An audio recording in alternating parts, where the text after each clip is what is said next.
Alright, we're about to go live momentarily. All of you on YouTube probably already see this here. So let's go ahead and I want to, take away a bit of the dead air time, kind of, where it's just me setting up. Each video usually starts with like 2 minutes this on the YouTube channel, so I want to try to cut that out as much as I can here. I probably should change the stream name, right? I think I still have it as Red, White, Sun, and Moon. Yeah, give me 3 seconds, guys. See, I said I was gonna, avoid all the setup issues, but here I am. But the deck we're gonna be playing today is Mardu Pyromancer, not Red, White, Sun, and Moon.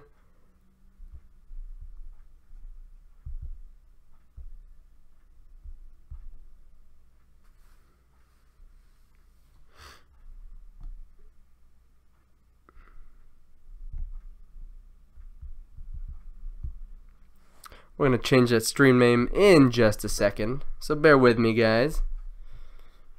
Bear with me. The struggles of not having 2 monitors. I'm going to go on and talk about this for the rest of time, basically.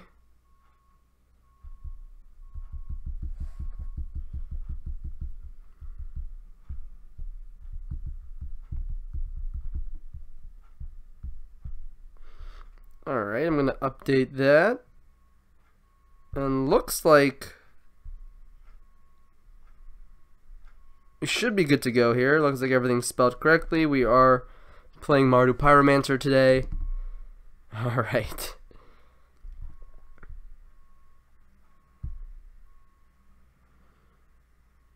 This Red, White, Moon deck has black in it. That's right, Kogan. It sure does. No. It's long gone. Red, White, Sun, and Moon was yesterday's stream. I apologize for that. We're playing some Mardu Pyromancer today. I'm still a bit sick. You can probably hear it in my voice, so I apologize for the kind of nasally congested sound, but hopefully you guys can bear with me. I'll get over the sickness soon. I really don't even feel it anymore. It's just kind of a bit of congestion, but we don't have to get into that. Let's go and talk about the magic. Right, what we have in front of us here is Mardu Pyromancer, a deck that did quite well over this past weekend. No top 8, but it had, in the SCG Open, it had one deck list in 10th place, and at GP Prague it had a list in 11th place. So kind of just outside of that top 8 bubble. Unfortunately, probably missing on breakers. Although I'm not gonna lie, I didn't actually look at all the records, but those are pretty large tournaments. Usually 10th, 11th place is the same record as 8th place. But with that said, I'm not one that likes to just copy and paste winning deck lists. Those players came up with those lists.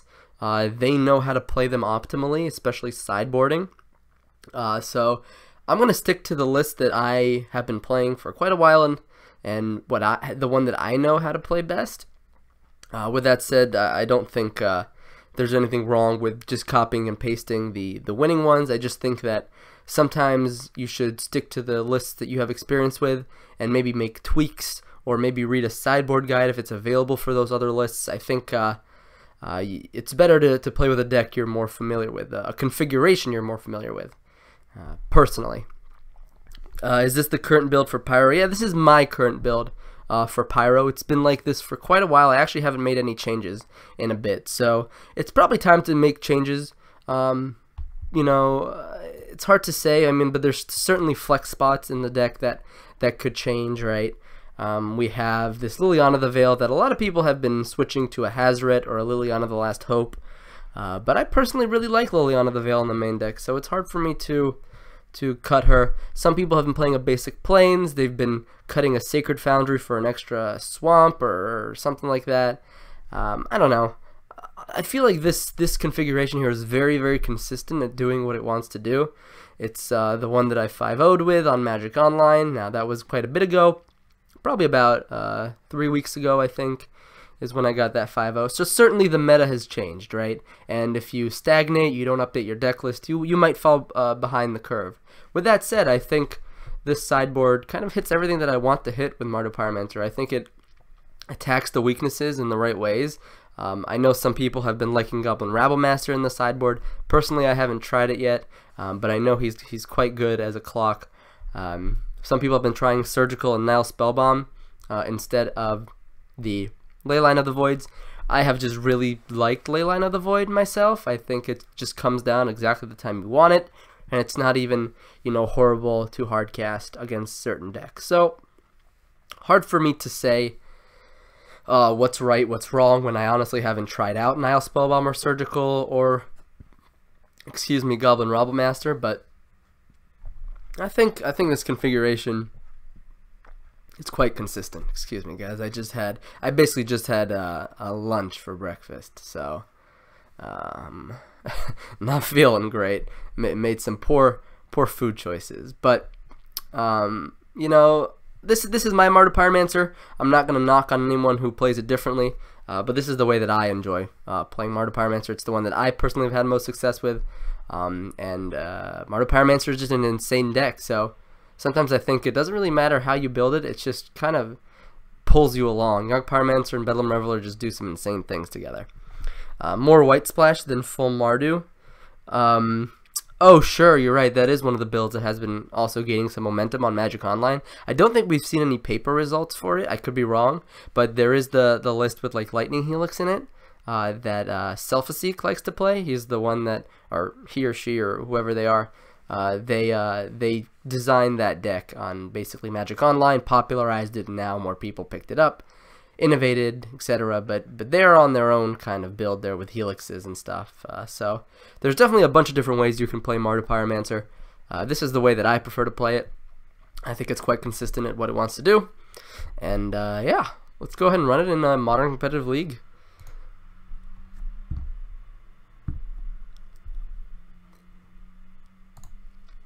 I didn't post on Twitter that I was going live, so hopefully that won't affect people who wanted to view. But we'll go ahead and start the league here, and hopefully some more people will jump in. I do appreciate you hanging out, Kogan. I know this is the deck that you like to watch, so.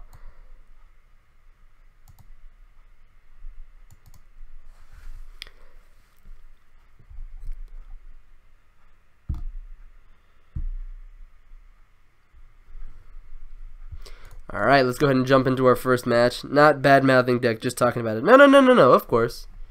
I didn't think you were bad-mouthing it at all.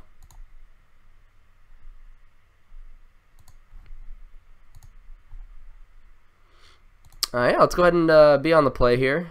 Interesting hand. We have turn 1 removal into turn 2 discard, pitch a Lingering Souls with some solid turn 3 follow-up. Unfortunately, no Young Pyromancer in our opener, no looting. So this might be a bit of a grind here. We definitely don't have an aggressive hand. We don't have a hand disruption. But if our opponent is fetching with Windswept Teeth, usually Fatal Push lines up pretty well against that. This could be Bant Spirits. Alright, Noble Hierarch. Could be a lot of things. Well, maybe I can save that Fatal Push. Cast with 2 modes.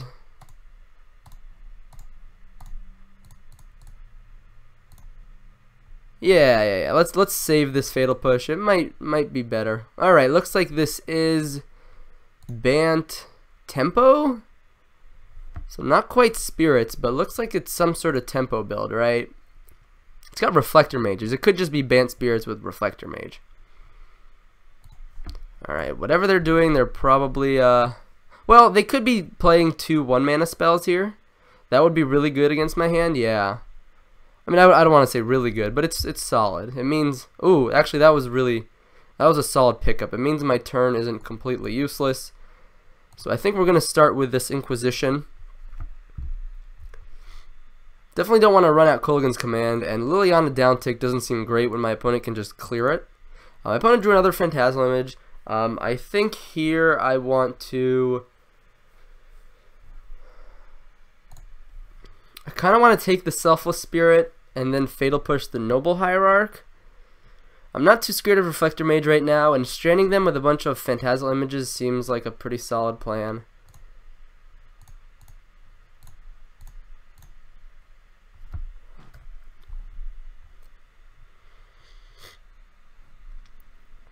And next turn I can go Liliana, maybe down tick, up tick.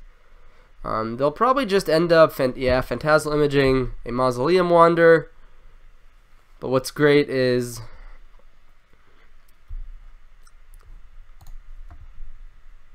ooh, Faithless Looting, huh? I could just trade a Liliana for a creature here, but that seems a little poor. Flashbacking Lingering Souls also doesn't seem exciting. It trades with one of their things because they'll just play the other Phantasmal Image. Liliana downtick could be okay.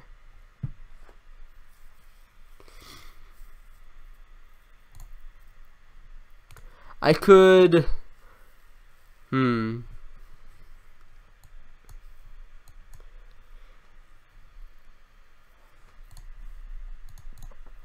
think I'm just going to flashback Lingering Souls here.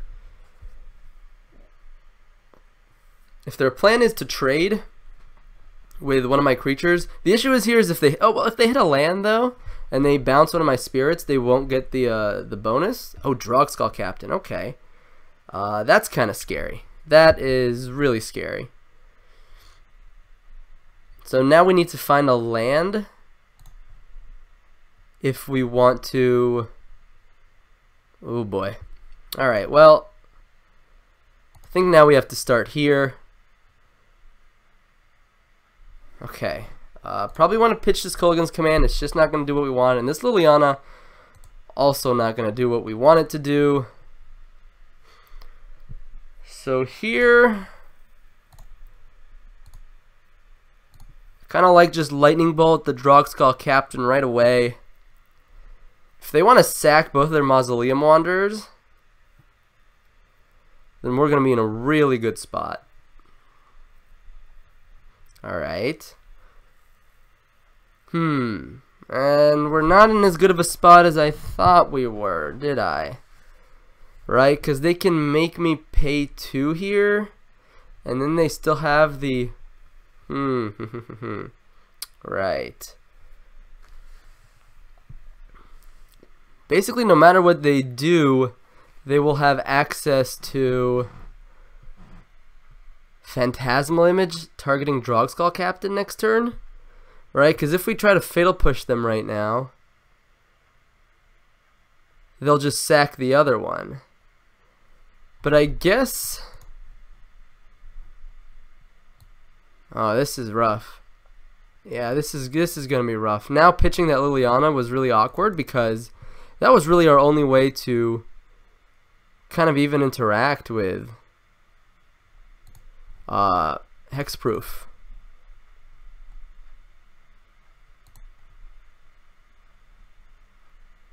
So I think I made a slight misplay here. It's been a while since I played the deck.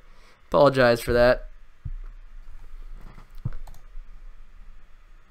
Can't pay for that, but we can maybe amass a large enough spirit army. Yeah, I should have held on to the Liliana of the Veil, not this Fatal Push. That was a mistake. Yep, now my opponent can't do that faster. They have double Drogskull. We can't even target them. Yeah, Blood Moon is just not going to really do anything here.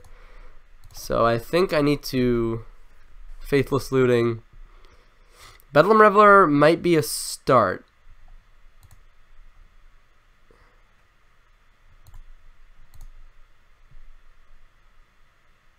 Probably want to bin that Fatal Push.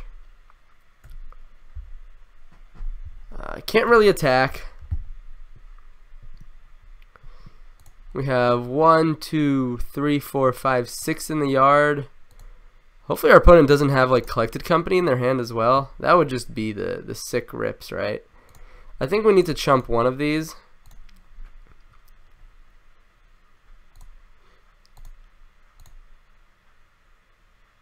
Wow, they must have Collected Company in their hand right now, which really sucks.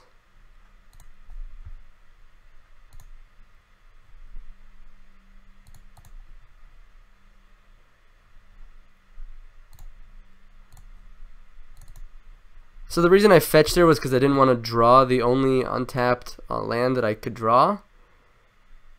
Oh god. And now we're just almost dead, right? I felt like we had a pretty good hand that game, but maybe I screwed up. I'm ready to concede to a Coco. Yeah, that's insane. Yeah. Jeez. So they drew Drogskull into Coco. Ugh. Ugh. And then of course we misplayed on top of that. Alright, so in this matchup, Liliana is great, Engineered Explosives is great, Collective Brutality is removal, Hazoret is an extra threat, and Wear and Tear deals with Vile or Rest in Peace that they usually bring in from the sideboard. So I think these are the 6 cards we want to consider bringing in here.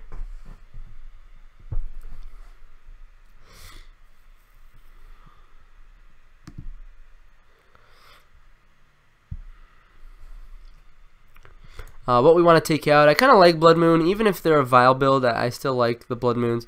Probably cut Manamorphose in case they bring in things like Thalia, which lines up pretty poor against those tax effects. Liliana the Veil, I mean, sometimes their only way to answer some of their cards.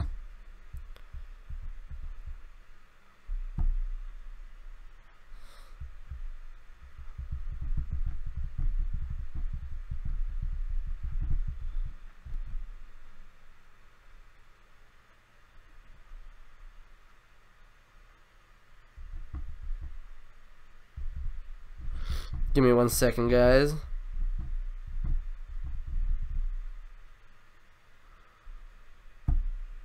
I sent out a tweet saying I was live. Maybe more people will join us and watch me punt away against Spirits. All right, got a little bit of time here. Make some decisions. I like the discard spells, even against the Vile builds. I like making sure we keep all our removal. Maybe Blood Moon is the cut in like the tempo matchups. Obviously, we rely more on the grind. They're a Path to Exile deck, so Hazoret also seems a bit worse. I think Liliana we definitely want. I think we want at least 1 Wear and Tear and EE 100%. And the question is, can we find room for this extra Collective Brutality? I guess Collective Brutality like loses range pretty quickly, but it can nab Paths and Cocos. So maybe we cut 1 discard spell. And I want to keep the Thoughtseize to be able to hit Collected Companies.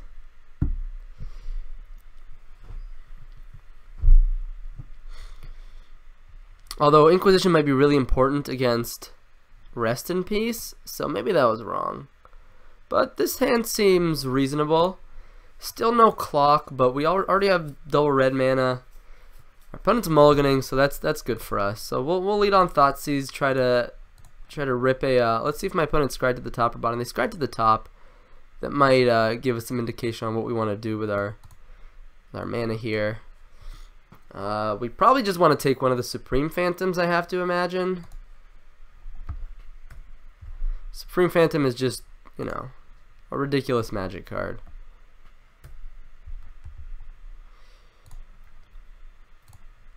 Here I kind of want to be efficient with my mana. Next turn, if we draw a land, maybe we'll want a K command instead of Fatal Push. So, Island Plains, Maz Wanderer, and there's the Rest in Peace. Well, we tried. But when they scry it to the top, there's not much we can do. Maybe waiting a turn on the Thoughtseize is correct, but I don't know. That just doesn't seem right to me at all.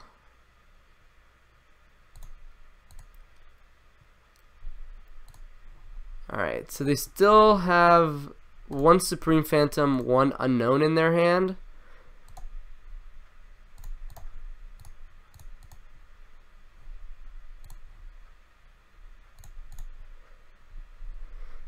Here we're trying to find White Source plus... Jeez.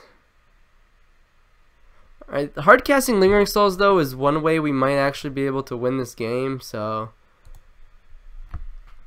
I'm I'm gonna hold on to one of them.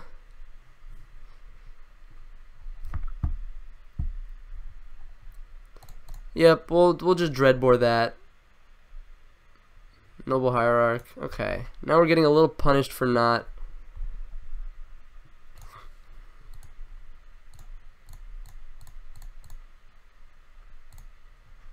holding up K command. But we'll get our nice little 2-for-1 in here. Alright, we got a Drogskull Captain out of my opponent's hand, so that's always nice. And next turn we'll have double removal spell for whatever my... Alright, yeah. Sure. Alright. No matter which way we cut it, we're going to clear up this board here, so... I like saving the instant speed removal spell, so that's what I'm going to do. And ideally we'll draw a fetch land or something. Yeah, well, without that rest in peace, we'd obviously be on fire right now. Mozwander. Swamp, okay. Still not a fetch land.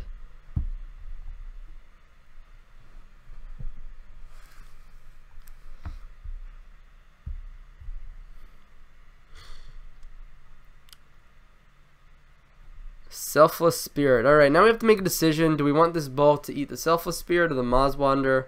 I think we just want to kill that Selfless Spirit.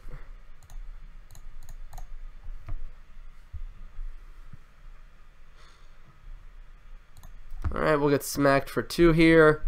Hopefully draw a white source. Or draw a completely dead card. That works too.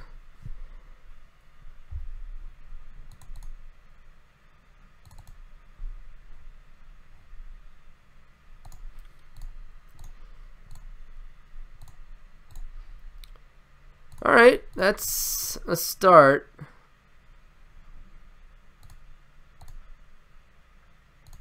Don't think there's any reason to Thoughtseize right now, but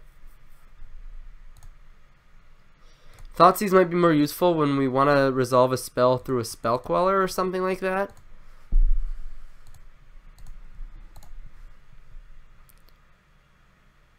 Alright, that's a Vial. Alright, so I think I'd rather, and now I'll go ahead and do this, see if I want to attack into whatever my opponent has in their hand. Alright, it's just a land, so currently we're probably winning this race, but we really need to find a white source. So I think like a Sacred Foundry off the top would be most ideal.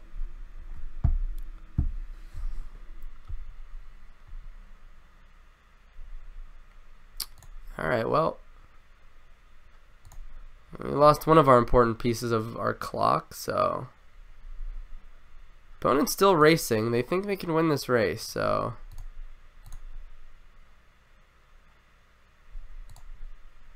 Collective Brutality is, oh wow, we've even got the fetch, so I think we want to discard that, discard this.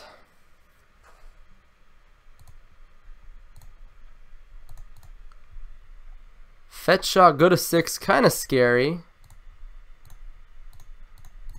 But I think this generates way more tokens. We can even trade with the Mozwander in the air. Now going to 6 again, a little scary. But it is what it is, right? So I think I want to lead off Bolt here. Get the blocker out of the way.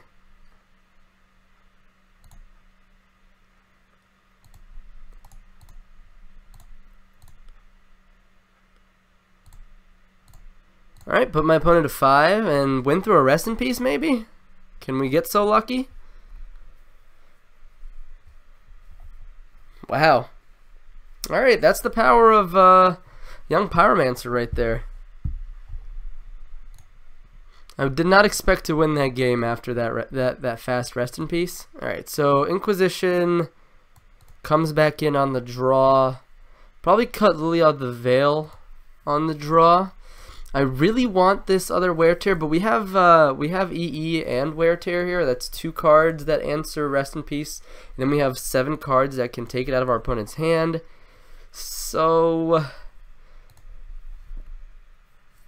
think I'm gonna stick to 1 copy.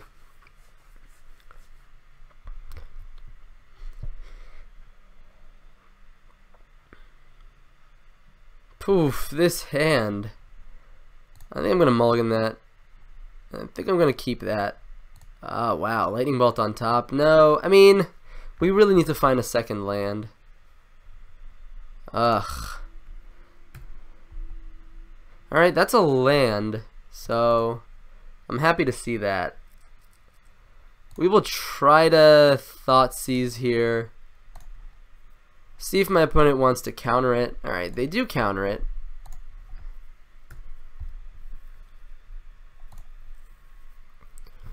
I could have gone for the Fatal Push instead. Alright, let's see if my opponent has the Rest in Peace now, because if they do... Alright, they don't have the Rest in Peace. Sweet, and we still have a Thoughtseize to go here, so... Drogskull, Hierarch, Reflector Mage. I think it's just an easy Drogskull here.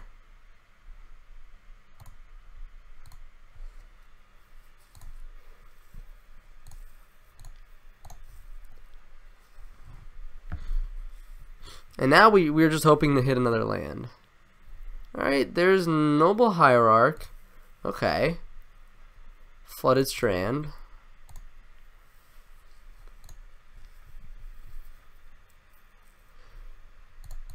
I think here I want to get Blood Crypt. And Fatal Push the Selfless Spirit. I guess I could have done that. Ooh, that's a pretty good draw. Ooh, that's kind of rough. We didn't hit the land, unfortunately. Question is, alright, we have K commands, so we probably just want to discard this Reveler. We could even play this EE on 1 to be mana efficient. I kind of like that. Although now we just lost our both of our answers to Rest in Peace, so maybe this was a mistake. Alright.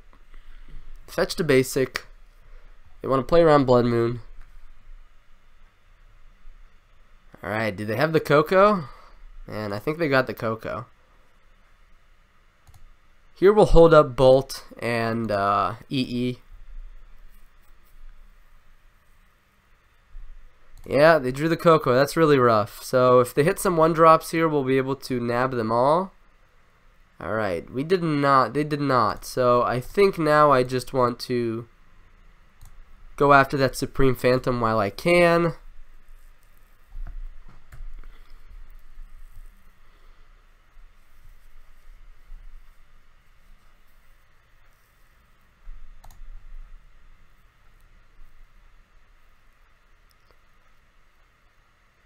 Man, if my opponent just ripped a bunch of Cocos here, I'm gonna cry. I guess playing this Pyromancer is just bad. Yeah, playing that Pyromancer I think was just actively bad because we knew they have Reflector Mage in hand. We might as well have just tried to... Wow. God. Yep, that's how Spirits just spirals out of control. And now I think we're on like 0 outs basically. Yeah, I mean, not hitting a 3rd land. I think we set ourselves up to win that game, but we just didn't have all the tools we needed to, right? Maybe fetching that Swamp on turn 1 was bad, because then we couldn't have played... Yeah, maybe I was supposed to fetch Blood Crypt on turn 1, and then Mountain on turn 2, and then I have double red. I don't have to discard this Reveler. I think that's probably what I should have done.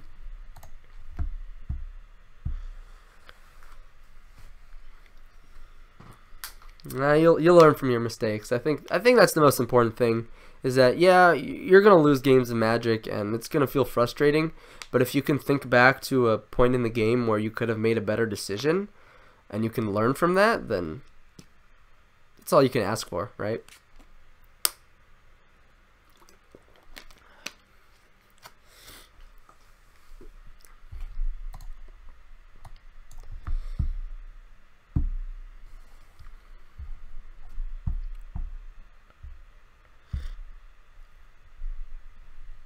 Alright, looks like we are on the play once more with a pretty rough hand here. Let's go ahead and mulligan that away. And I think I'm going to keep it, but I'm not particularly happy with this. Reveler, we're quite a bit away from it, but it's the kind of card advantage engine we need to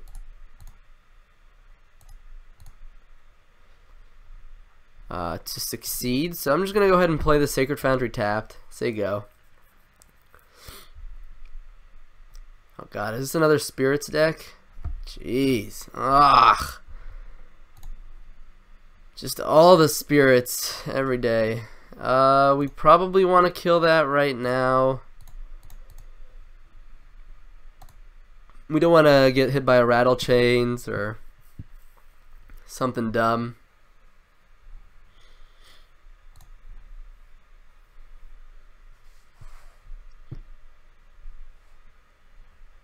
Selfless Spirit, sure.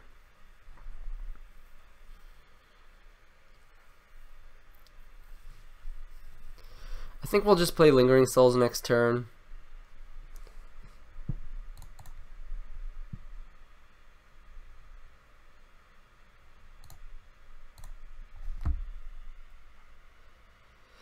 Maybe if we draw like a Liliana, I'll probably Liliana down tick.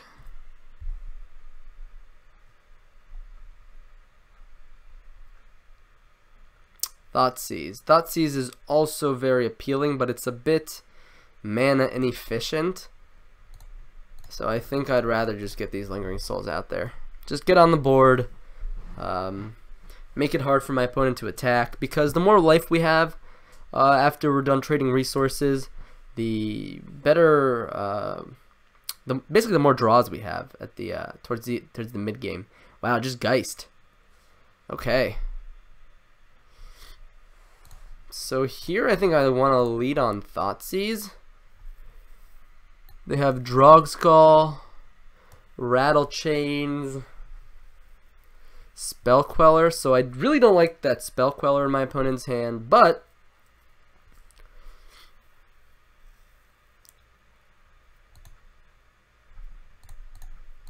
I think this is just going to make it really hard for my opponent to attack with Geist of St. Traft. And that's what we want to set up at the end of the day here.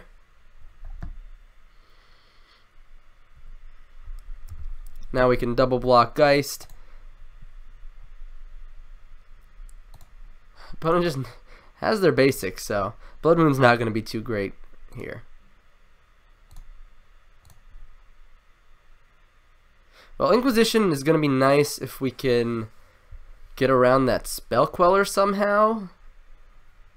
But I think I just say go here. I think if my opponent tries to flash in Rattle Chains, we're in a good spot because then we can K-Command to kill it and make them discard, which is basically a 2-for-1.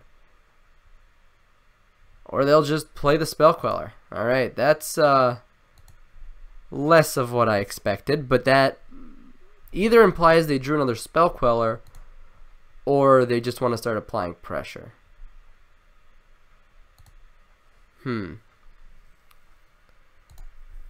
So at the beginning of combat, I think I want to make them discard and kill the Noble Hierarch. This makes it so that they can't. Yeah, I guess they must have drawn another Spell Queller. That's kind of annoying. So now they can attack with Geist.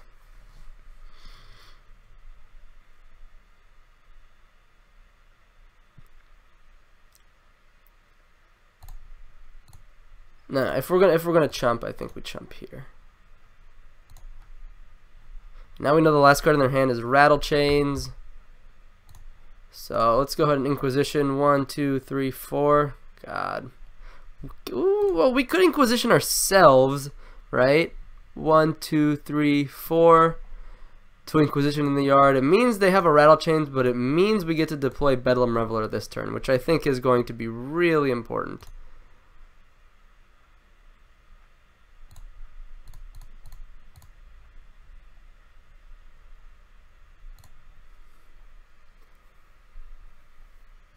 Alright, now we can block Geist on the ground. We kind of needed to draw like untapped land plus Bolt there, but we can flashback Lingering Souls, block for quite a bit soon. They're going to attack with both of the spell quellers, I have to imagine. They might just get in with a Geist, just get in some like 4 damage, but that seems like not a great play.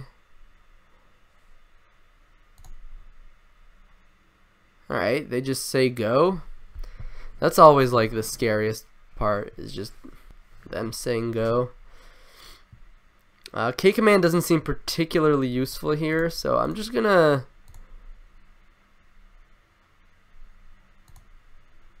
jam another Reveler here. Alright, we found the Bolt. The question is, well, we know they have Rattle Chains, so going for a Bolt doesn't seem like a very smart idea. And hopefully they don't have... Alright, so now we got some flying blockers up in here. We have an extra Reveler to block on the ground. And now I feel okay trying to apply a little pressure myself.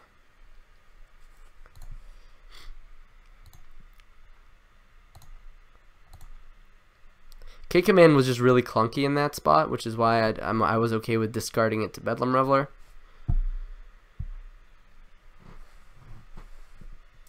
Alright, there's the Rattle Chains, so hopefully we can dodge like a Lord effect here. They gave my Spirit hexproof, sure. Yeah, I was definitely worried about that, but let's see what my opponent wants to attack with here. Attack with everything. Are we dead? I don't think so.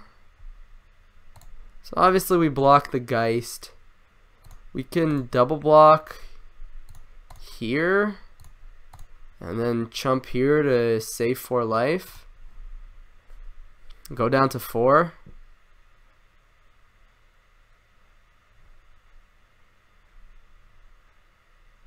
Collective Brutality is an interesting pickup. We don't have any flying blockers now. That is the problem. But let's see. Could we kill them if we drain mode? That's extra prowess. That's 10. I think we could set up for a lethal here if they don't have anything.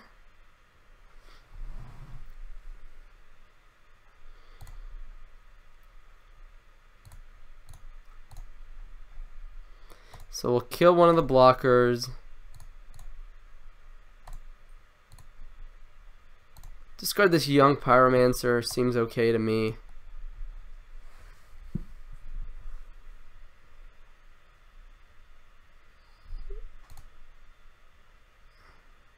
Alright, that resolved. We'll see if they take the block here. If they don't, they're dead.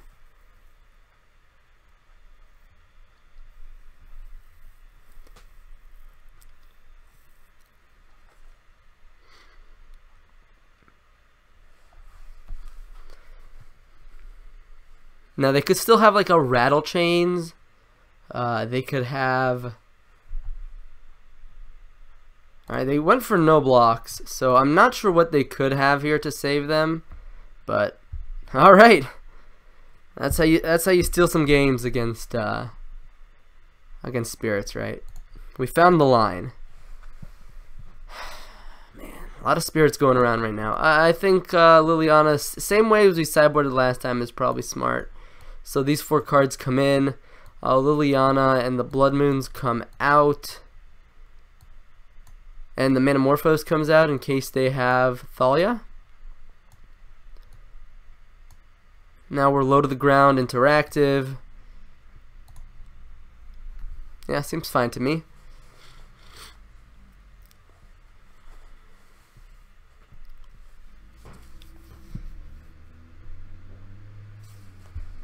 Alright, this is going to be one of those greedy hands that we keep and we hate ourselves. So, but we're doing it.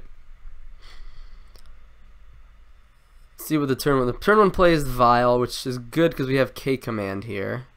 Man, we just drew the land. Man, we're good at Magic.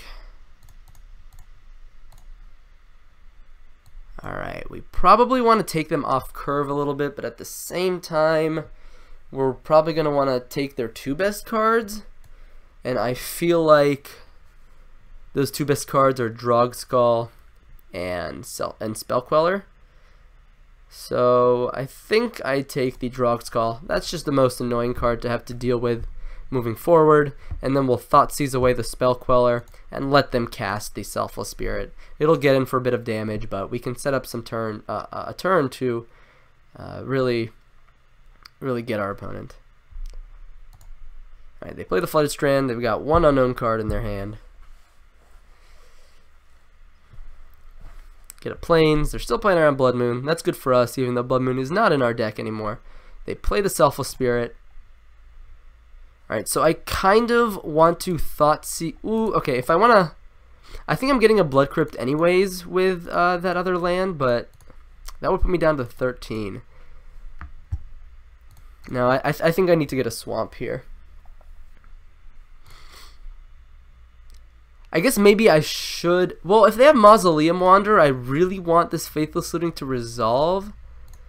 So I guess I do start with looting. And that might also give us more information on how do we want to work our Thoughtseize. So I think we just want to discard souls plus looting. I could discard Bedlam Reveler and get it back. The thing is, I was planning this K command to shock Selfless Spirit and blow up Aether Vial. So that's kind of my plan right now. But I want to kind of keep this Faithless Looting so that I have something to do with Young Pyromancer next turn if I choose to do that instead. But as it stands, I think I'm okay just discarding looting.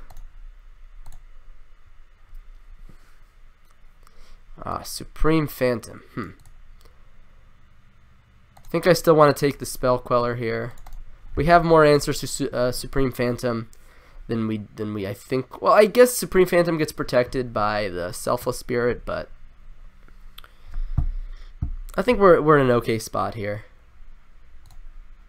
All right, they're just that's worrisome. They're just playing that instead of doing it off of Vial. Oh no, actually that makes sense. That makes the most sense actually. Lightning Bolt. Does that change anything? Now I could go Young Pyromancer plus Bolt the Supreme Phantom. I probably... Well, if they had a 3-mana Lord... Yeah, doing it on upkeep probably makes sense. But I think I have to get another red source with this.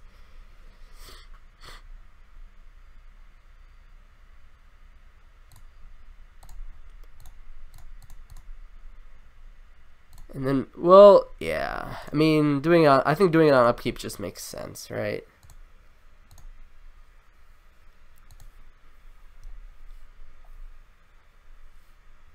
Alright, in response to the Vial trigger, bolt your Supreme Phantom.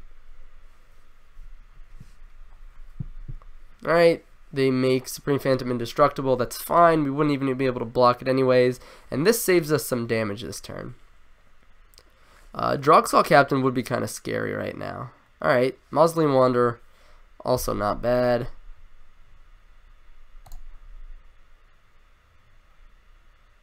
Collective Brutality, huh?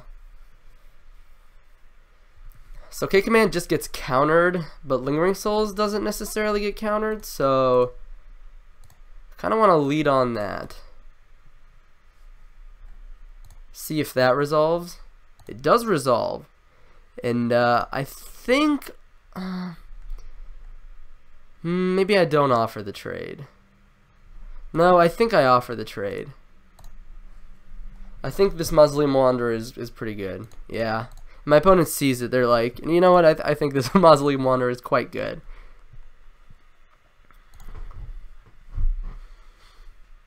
Alright, now we just have to hope our opponent doesn't top deck some good things. Keeping their Vial on 3 makes quite a bit of sense here. We don't know any of the cards in their hand anymore, but they might have a Coco. I have a feeling. What card would they not have played last turn? Unless they're just sandbagging some lands, right? God, and now this definitely feels like Coco because this attack with Mausoleum Wanderer is pretty out there. But I'm just going to try to take the trade here if I can. Yeah, here comes the Coco.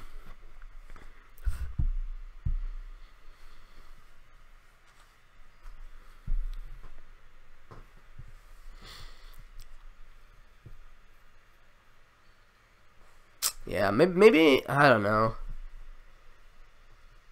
Yeah, well, that's at least one spirit. Oh, those are some good spirits. Well,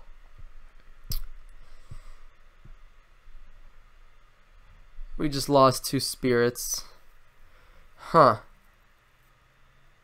That doesn't do much because of the Supreme Phantom. So I think what I want to do is...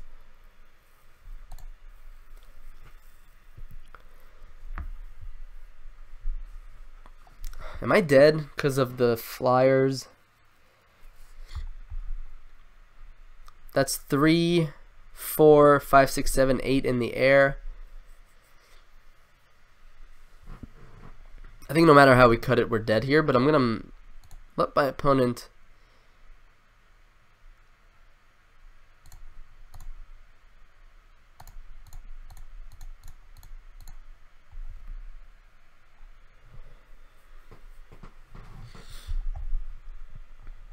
Alright, they let that happen, so we're not dead yet.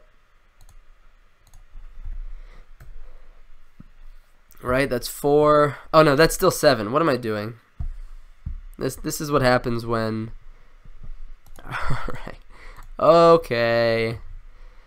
You got this one, opponent. I think we just need to try to draw young Pyromancer a bit earlier in the game. I think that would put us ahead.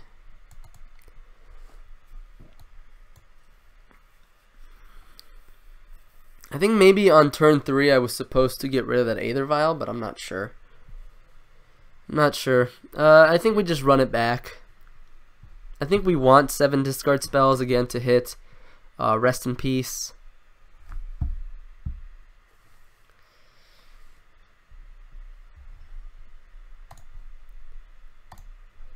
Yeah, this hand is going to be pretty good.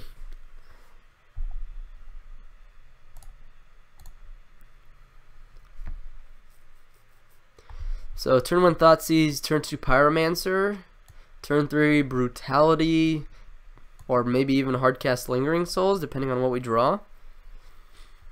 Alright, looks like my opponent also kept, so let's see if this Thoughtseize is going to work out in our favor. Maybe poke a hole in their hand. There's the Rest in Peace, so absolutely gonna take that. I'm gonna let them keep that Aether Vial. We'll be able to resolve a young Pyromancer next turn. That's gonna put us in a pretty nice spot. Alright, opponent playing around Blood Moon pretty hard. That's gonna be good for us. Well, we drew the Wear Tear, so that's not the worst, but let's just get that young Peasy out there.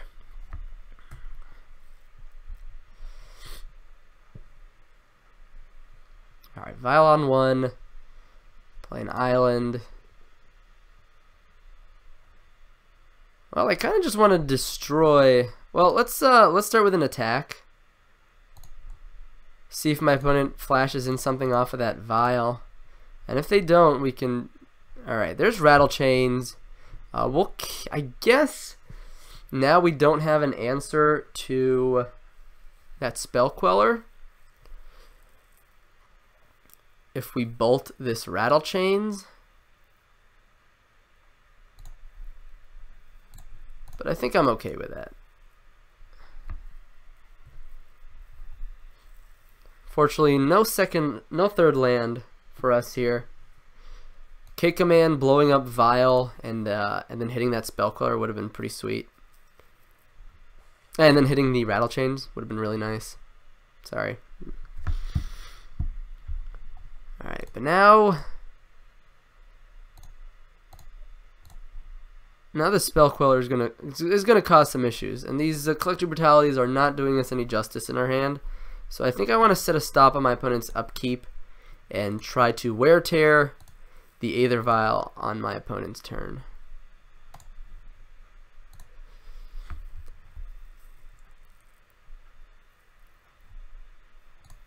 Okay. Selfless Spirit, alright.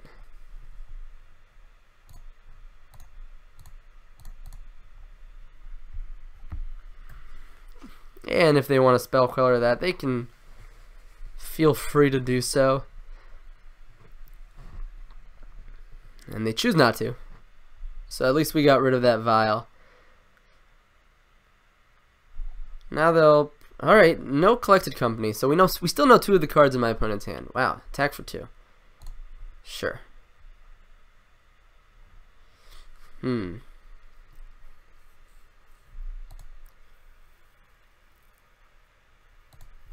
think I'm okay doing this.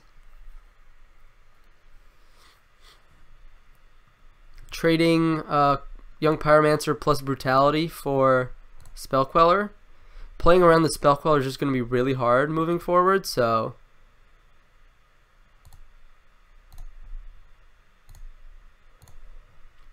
target creature gets... Well, do we want to 2-mode it? Yeah, I think we want to do it with 2 modes because we have this Lingering Souls in our hand, so...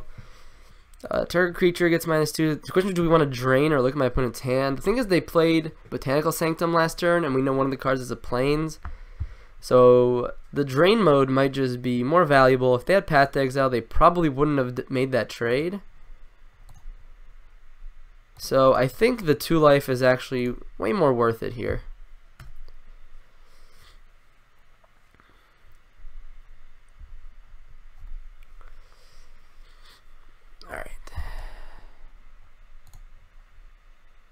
Alright, they sack Horizon Canopy, play the Plains, play Rest in Peace. No!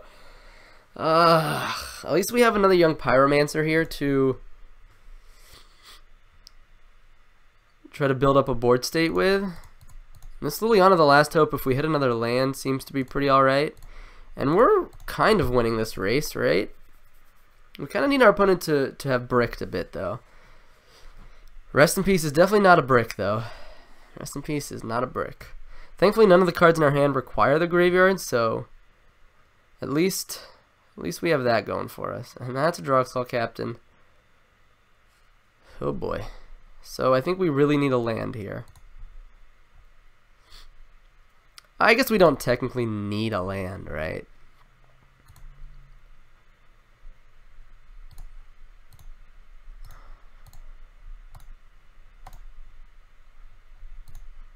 I think I want to hold on to that Fatal Push, and I think I want to discard this Kolaghan's Command. Although that's a burn spell, so maybe just discarding Lily at this point makes more sense. Yeah, now if we hit a land, we basically have lethal with K Command.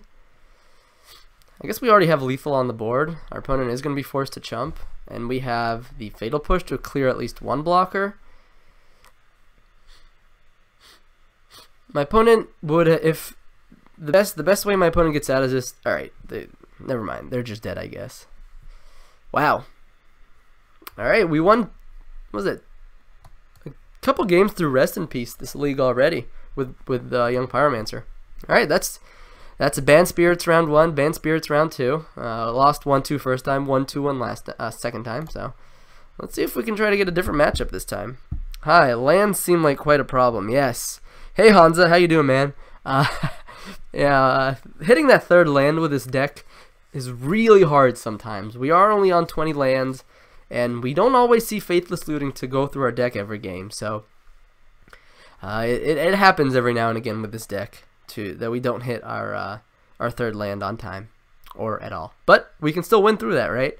The fact that like Collective Brutality and Young Pyromancer just work so well together when you're kind of ahead on tempo. Just kind of like burning like your opponent, and then also getting a token, and then killing a creature. It's just it's all great. This hand seems good against most decks in the format.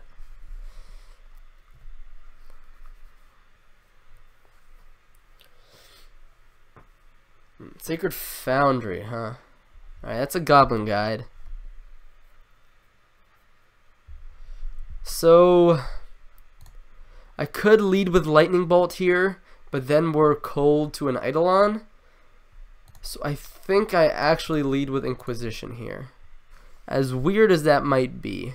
Well, one's got a bunch of 2-mana spells, so I guess we take the 1-mana spells. No, not like this. Alright, well, if it was going to happen any other way, I guess we kind of drew the perfect cards.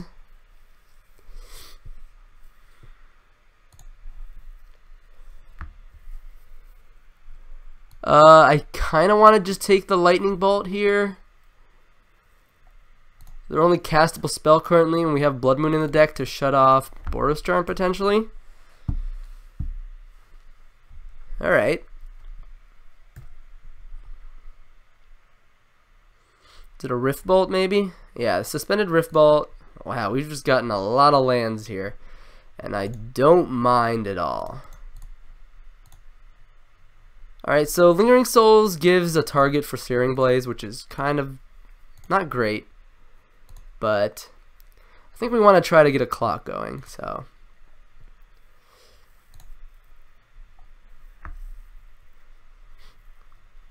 Alright, they drew the land, so.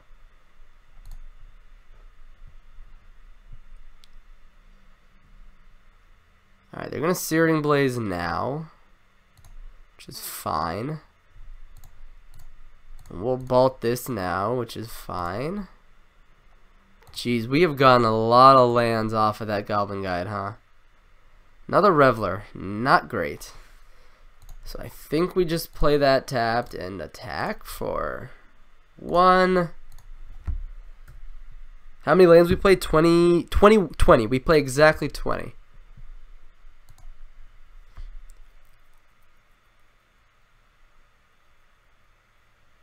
Boros Charm me? Sure. Alright, I guess that Lightning Bolt is kind of free.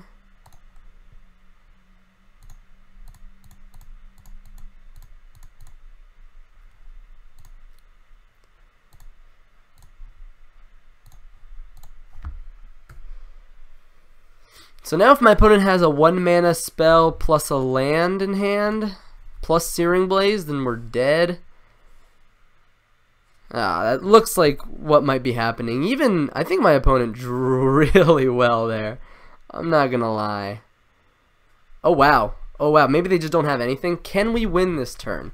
We have Bolt, and Kolaghan's command is 5. Or it's 5, and then Prowess, yeah, they're dead.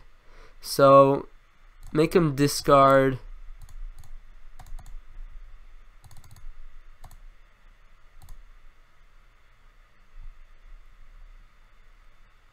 Man, we might just barely squeak out a win here against Burn. You have chat on phone? I do have chat on phone. Yeah. I don't have a second monitor. I'm playing on my laptop. And yeah, so. Also means I can't really see notifications, but Pumpkin Ghost, thank you for that follow. I don't know how long ago that was, if you're still here. Appreciate it. Hopefully you enjoyed some of the matches we've been playing so far. Alright, against Burn, I like Kumbal, second Brutality, or excuse me, third Brutality. Hazoret is also kind of a nice clock.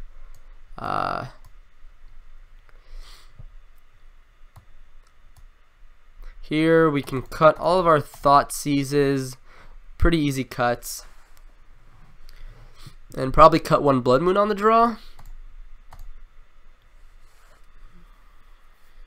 We can bring in Wear Tear if we expect Rest in Peace. It also hits Eidolon, but I think it's a little loose. Manamorphose also kind of poor against Eidolon, so. But I think Manamorphose is going to be pretty important if we end up playing Blood Moon and then want to cast Kumbal. So, let's go ahead and run it like that.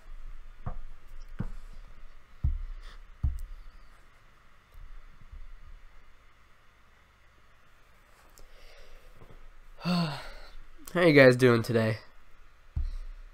It's about 10:30 in the morning for me.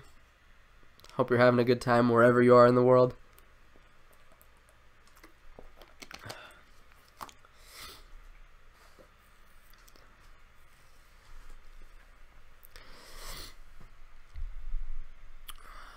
Alright, this hand No removal spell, no collective brutality. I don't think it's gonna work. Well, we have Kumbal, so I kind of like that. And I think I want to keep a land on top. Well, just next leveled my opponent, basically. Oh, wow. We're too good. Too good at this game.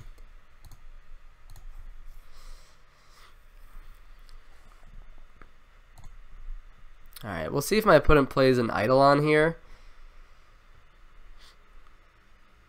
Alright, so the question is, how do I want to save my life? I think because we have the Dreadbore, then we won't be able to get white mana for Kumbal, though. So maybe we don't need Kumbal right now. Although Kumbal seems like the perfect way we actually win this game.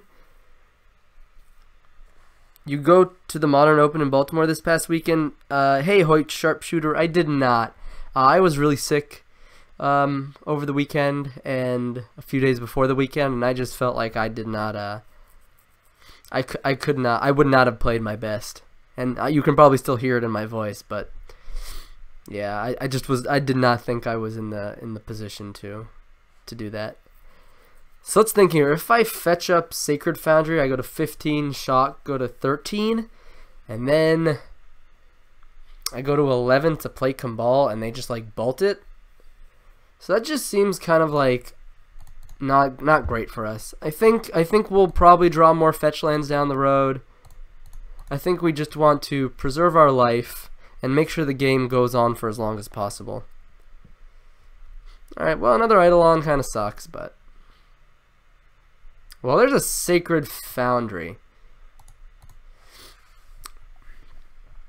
The thing is, just like a single bolt kind of kills us, so...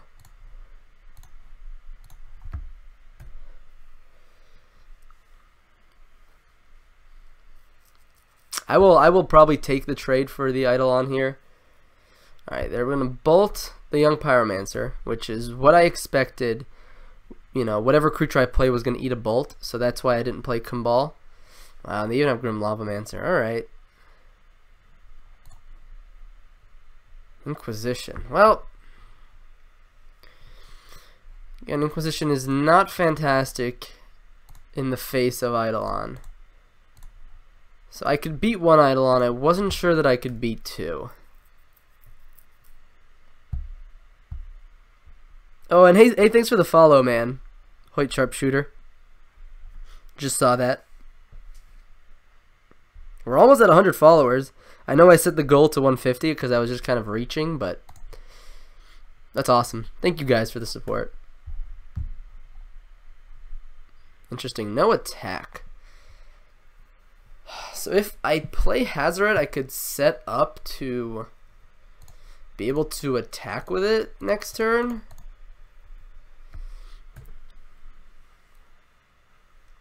Right? I could play Inquisition and then discard a card.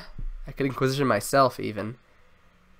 Alright, they're gonna shock me. I go to 7. They're gonna probably Rift Bolt Kumbal now that I think about it. I go to 9. Maybe I was supposed to play Young Pyromancer there. Yeah, Rift Bolt targeting Kumbal.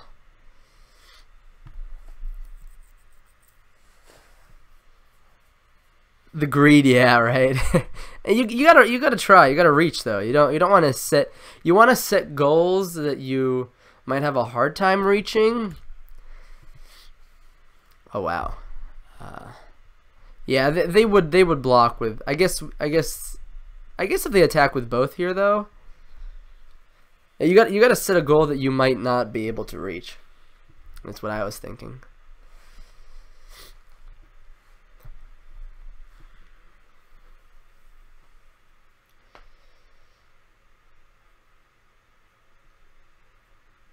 How dead are we? We could ping Eidolon. I mean, we're super dead, but just 2 in the yard. We could, yeah, if we ping Eidolon, that means we're not pinging them. We could, wow, we still can't, no. we're just dead. I think I don't know, maybe I made a mistake somewhere, but I think it's the second Eidolon that really got us, and we didn't have the third piece of spot removal. But on the play, this matchup should be a little bit better.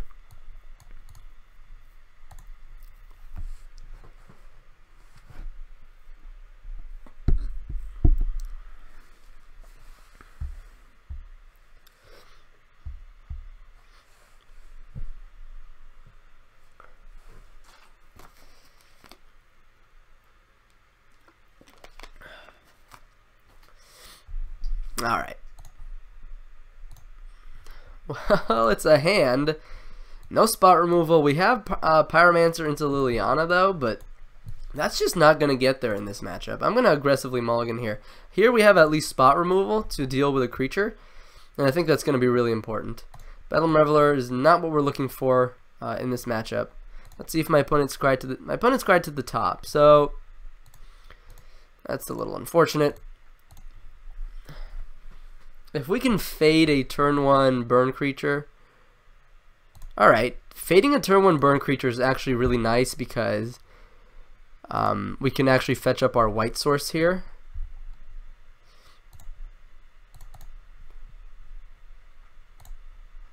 Can play a young Pyromancer or hope to get there. Why not Pyro and Inquisition just to check, you know, make them have it? I don't know, I think no matter which way we cut it, we were still dead, but maybe I did my math wrong there. Path to Exile. Yes. I'll get a mountain, I guess. Well.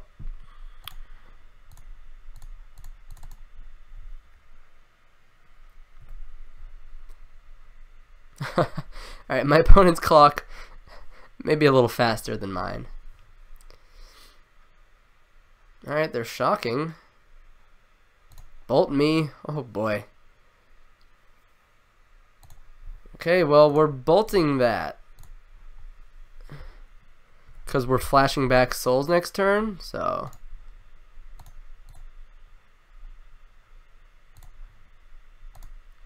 Maybe I was supposed to hold that land, by the way. Alright, playing the Eidolon post-combat there was pretty cool. And are we dead? Are we just dead to Boros Charm plus? Oh man.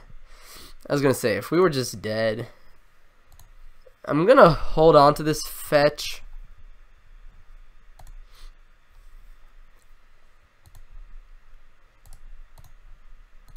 Attack for 4. Put my opponent down to 12. On their upkeep, oh no. On their draw step, I'm gonna make them discard a card. In case they draw like a creature. It's just Boros Charm, God. This plays around Eidolon, I guess.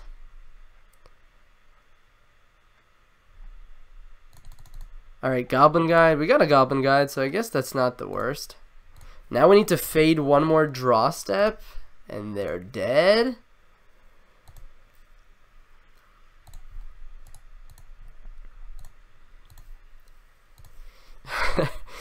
Alright. Can we do it? Fade the draw. Alright. Not dead. I guess we just bolt. Whew. God, the games against Burn have you on the edge of your seat. God, this league, they're making us fight for our 2-1 here. Jeez. So to recap, anyone who's just joining us now, we played Bant Spirits round 1, lost 1-2. Played against Bant Spirits round 2, won 2-1, and now we just beat Burn 2-1. Man, you see how important a clock is in that matchup. Because if you give them enough draw steps, they'll kill you. So we put them to say, all right, you need to top deck right now. And they didn't, and we won. That was easy and relaxing, right? That's that's one way to describe that that experience, sure. That is one way to describe that. I'm sure for some people they get like an adrenaline rush, but for like me, I have like serious anxiety sometimes when it comes to Magic. So the easier a game is, the happier I am. That's not to say that hard wins aren't rewarding, you know, they definitely are, but for my heart and my brain and my overall well-being, I enjoy it when the games come easy. But I'm sure everyone does. This hand seems absolutely fantastic. I mean, no young Pyromancer, but we got removal. We have Faithless Looting in case some of these cards don't line up well against our opponent. So let's go ahead and keep. Basic Plains. Could be humans. Could be Death and Taxes. Could be Bant Spirits again. God. Well, I think we just take the Collected Company here, right? Because we have so much removal. That card is eventually going to get us. We're a slow deck. Orlan Haunt. Sure. Selfless Spirit. So I guess we lead off with looting here. Probably discard Souls and discard Marsh Flats, or maybe we could discard Sacred Foundry. I kind of like keeping as much removal as possible, and I kind of like keeping our third land, and I kind of like keeping Bedlam Reveler. So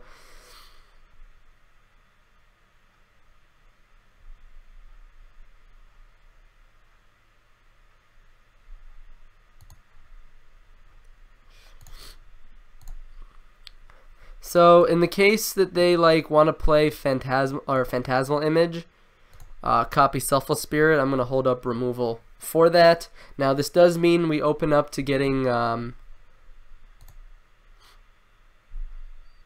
Spell Quellered. We could have if they played an island, but as it stands here, our opponent not having access to any blue mana, pretty good for us.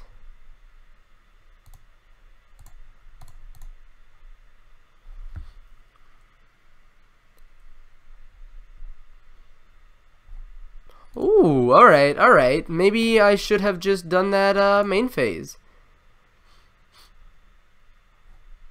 Alright, now I'm getting a little punished, right? Now my opponent just fixed their mana with a Path to Exile that wasn't going to do much anyways, probably. Alright, so 1, 2, 3, 4 in the yard. I kind of like just flashing back Lingering Souls, though. That feeling when you are a whole game in driver's seat, I love it too, but you have mirrors feels very often like you are behind each game. Yeah, I know how you feel. I played blue-white mid-range for a little bit, and it just felt like you were the underdog in every game. And yeah, you know, winning as the underdog feels great, but, you know, sometimes you just want to play a good, powerful deck.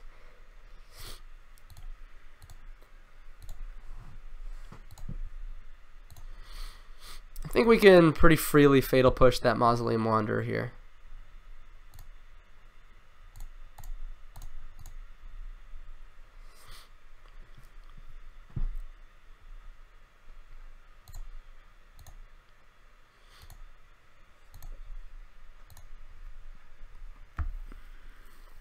We got a lot of things going on here.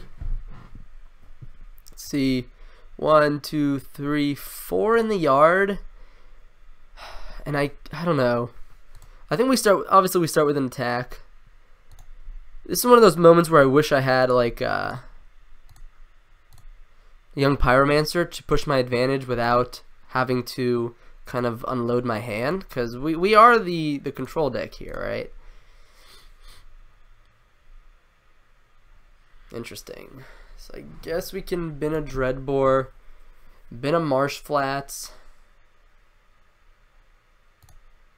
I know maybe I was supposed to play the Marsh Flash, get a Sacred Foundry. See if my opponent cracks another Canopy here. Sure. I think they have one more Canopy left in their hand, right? They had a triple Canopy opener. It is powerful, I think, but it's fair, which is pretty hard these days. Yeah, I totally understand what you're saying. Yeah. Playing fair is really hard.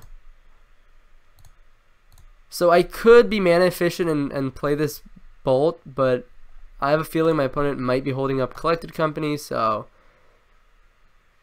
another Bedlam Reveler is really going to incentivize me to dump this hand as soon as possible. I'm okay trading a Spirit for a Moorland Haunt activation. Alright.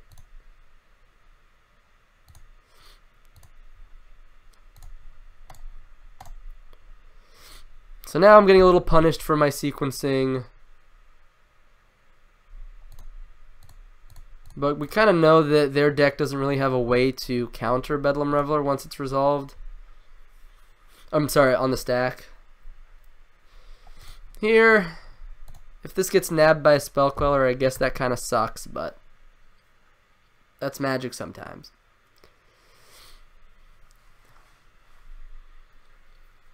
And now we at least have a clock as well. We're the aggressor, so even if our opponent Coco's into like a bunch of really powerful stuff here. Okay. Interesting. Their hand was not what I expected at all. So I think we should just take the Supreme Phantom here. The rest of their cards don't block that well. Yeah, I think the term powerful Hansa is like, especially in Modern, is very subjective. Because like, yeah, there are some decks doing powerful things, but not every deck is powerful. And some decks are powerful against certain strategies, and they're very weak against other ones. So, I mean, I get what you're saying. I agree that like blue-white in general is a powerful archetype right now, and it has tools to kind of win a lot of games against certain decks.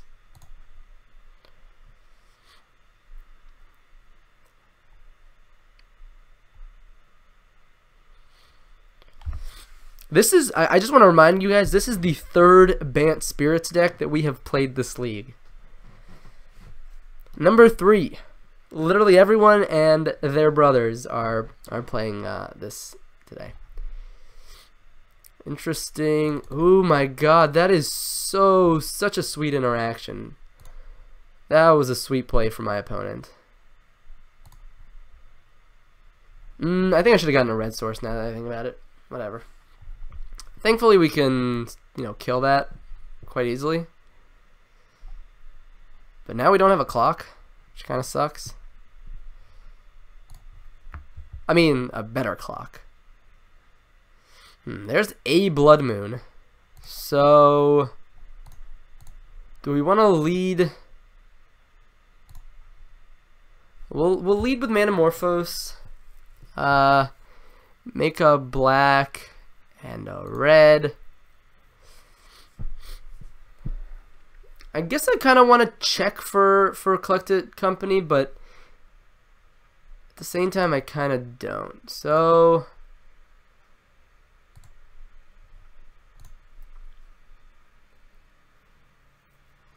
this shuts off Moorland Haunt as well as any green spells my opponent has.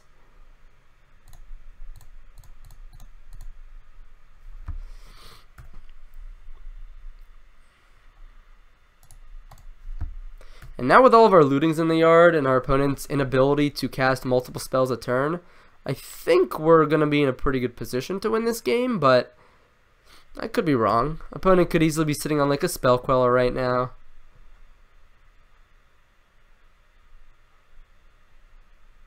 Alright, they play a land. Bedlam Reveler is an insane draw.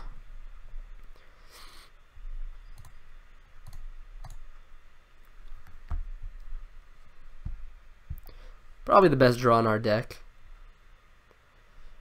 Okay, so I guess we check for a Spell Queller here. We don't want to run our spirits into that.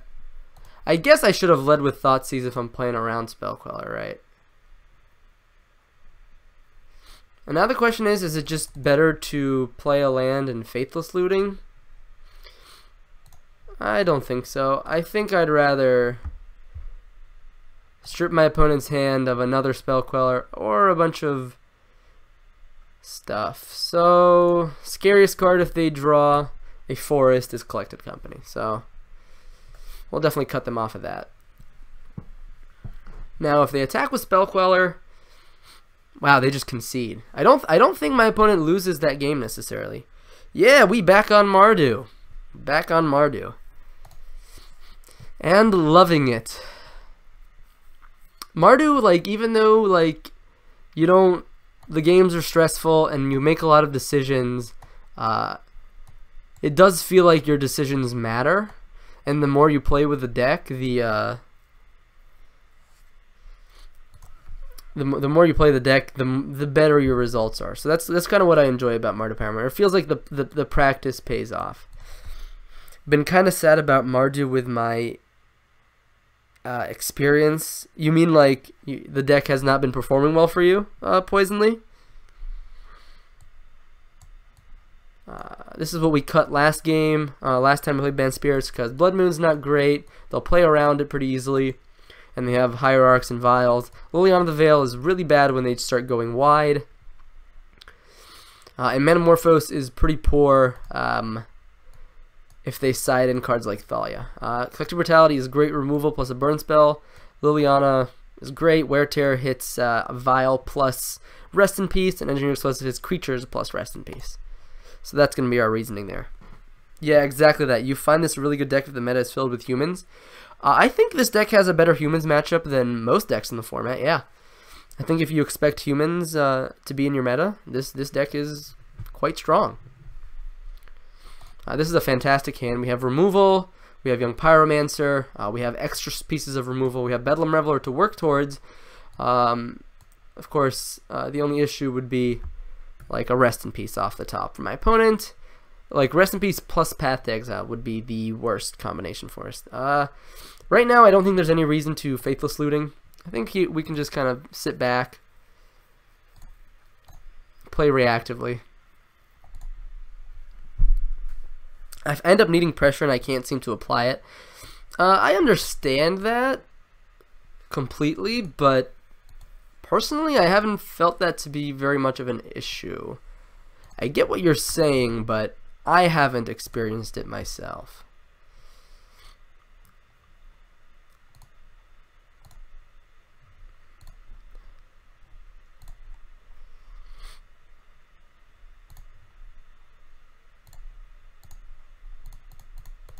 Alright, let's get this Young Pyromancer down. The reason I did not fetch there was so we can save the fetch for Fatal Push, because next turn they will probably have a 3-drop.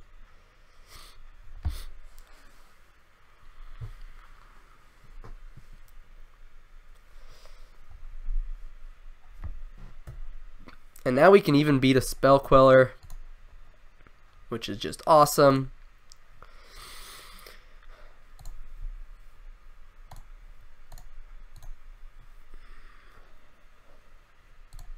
Sweet. Alright, well, that works out too. Here, I think I'm going to cast with 2 modes.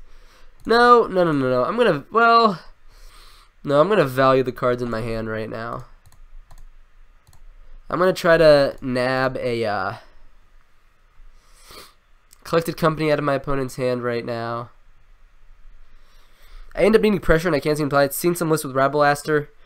Main deck, not sure. Yeah, I've seen those lists, like 2 main deck Rabblemaster. I just feel like Rabblemaster doesn't, like, you know, I guess, like, jive is the right word. Like, it doesn't, like, mix well with the rest of what the deck is. Wow, they just have, okay. Sure.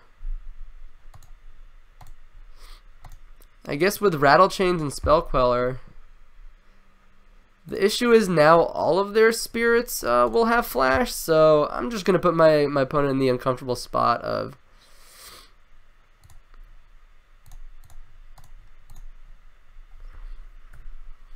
like, you can choose to play reactively if you want. I'm going to try to punish you if you do that. Yeah, the main deck Rabblemaster just like doesn't seem to groove well with what the rest of the deck is doing, in my opinion. But yeah, nah.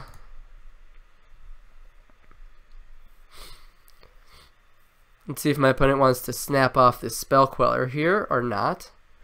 Looks like it. We still get our trigger, which is nice. And we still have another looting here.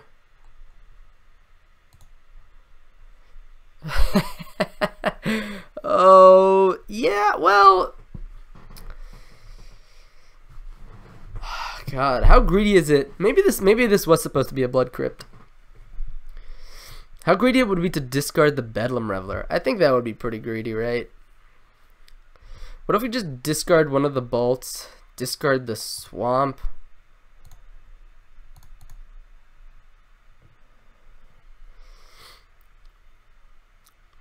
My opponent has conceded the game. They don't even know what we're about to do, but they're done. They've had enough.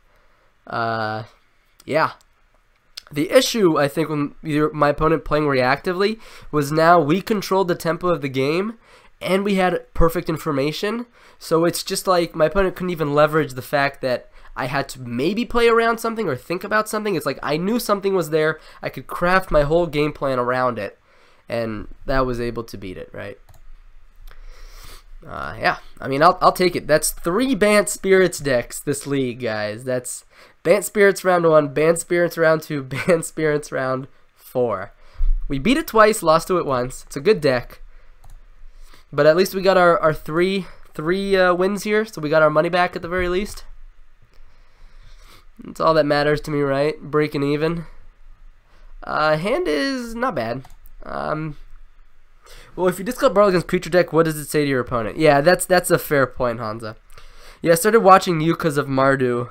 I'm a black-green player, and Mardu makes me enjoy it the same as Jund and Nobson, apart from that little pressure that I think the deck needs. Yeah, no, so I totally get what you mean. The fact that, like, the green-black decks have access to Tarmogoyf, I mean, I agree. That's huge. That does make a big difference. It makes or breaks certain games. Like, me going Inquisition into Tarmogoyf this game could be the make or break it versus Storm, for example. But now that we have Storm in front of us, let's think about how we want to beat them.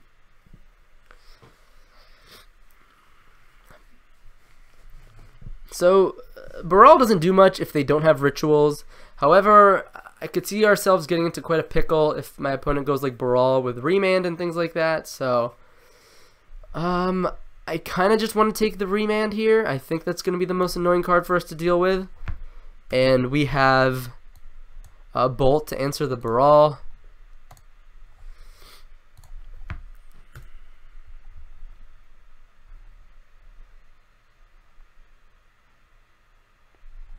Alright, Magic Online is starting to get a little upset with me here. We have been playing for a little bit here, so.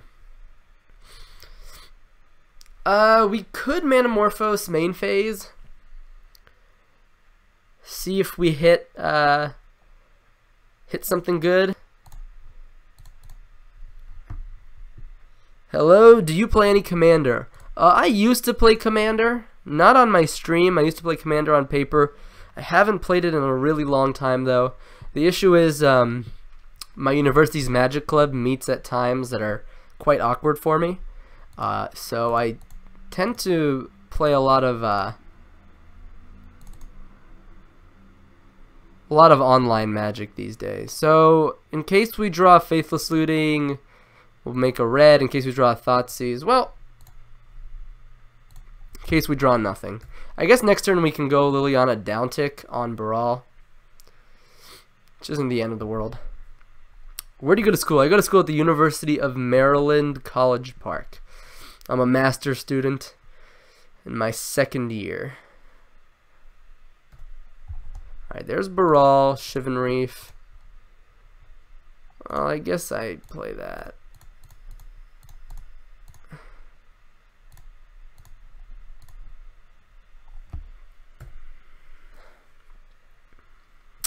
Yeah, pretty fun. But yeah, they meet at awkward times, so I kind of just like dissolved my Commander deck a while back. I used to play, I mean, not competitively, don't get me wrong, like it was a pretty casual experience for everyone involved. I played as Xenagos, the Reveler deck. It was fun. I enjoyed it. And my opponent's... Oh, okay, getting rid of Liliana. I guess I'm kind of happy with that. Just a little baby grape shot here. We can go... Oh, wow, that's probably just better, right? Young Pyromancer. Bolt. Say go. Why is Manamorphose in the deck? When you're under your own Blood Moon, Manamorphose can help you cast things. It's a free spell under for Bedlam Reveler. Interesting. Collective Brutality. I kind of want to attack first.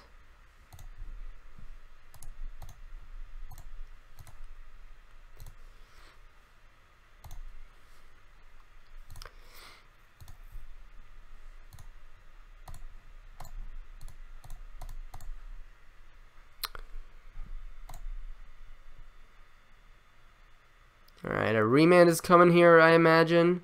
Oh, okay. Poetic Ritual. Oh, Gifts Ungiven? Oof. That is scary.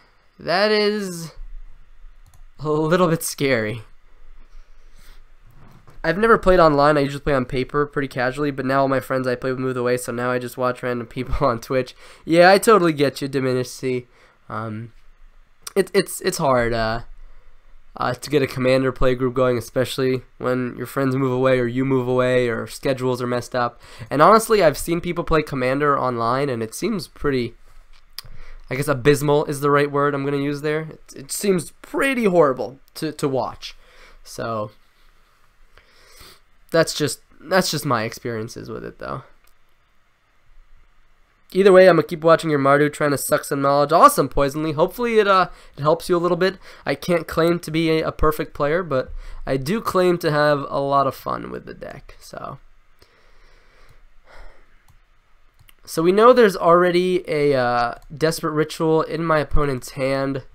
In these positions, I tend to bin any type of ritual effect. I will probably let them keep Past in Flames. So I'm going to bin Manamorphose, Desperate Ritual.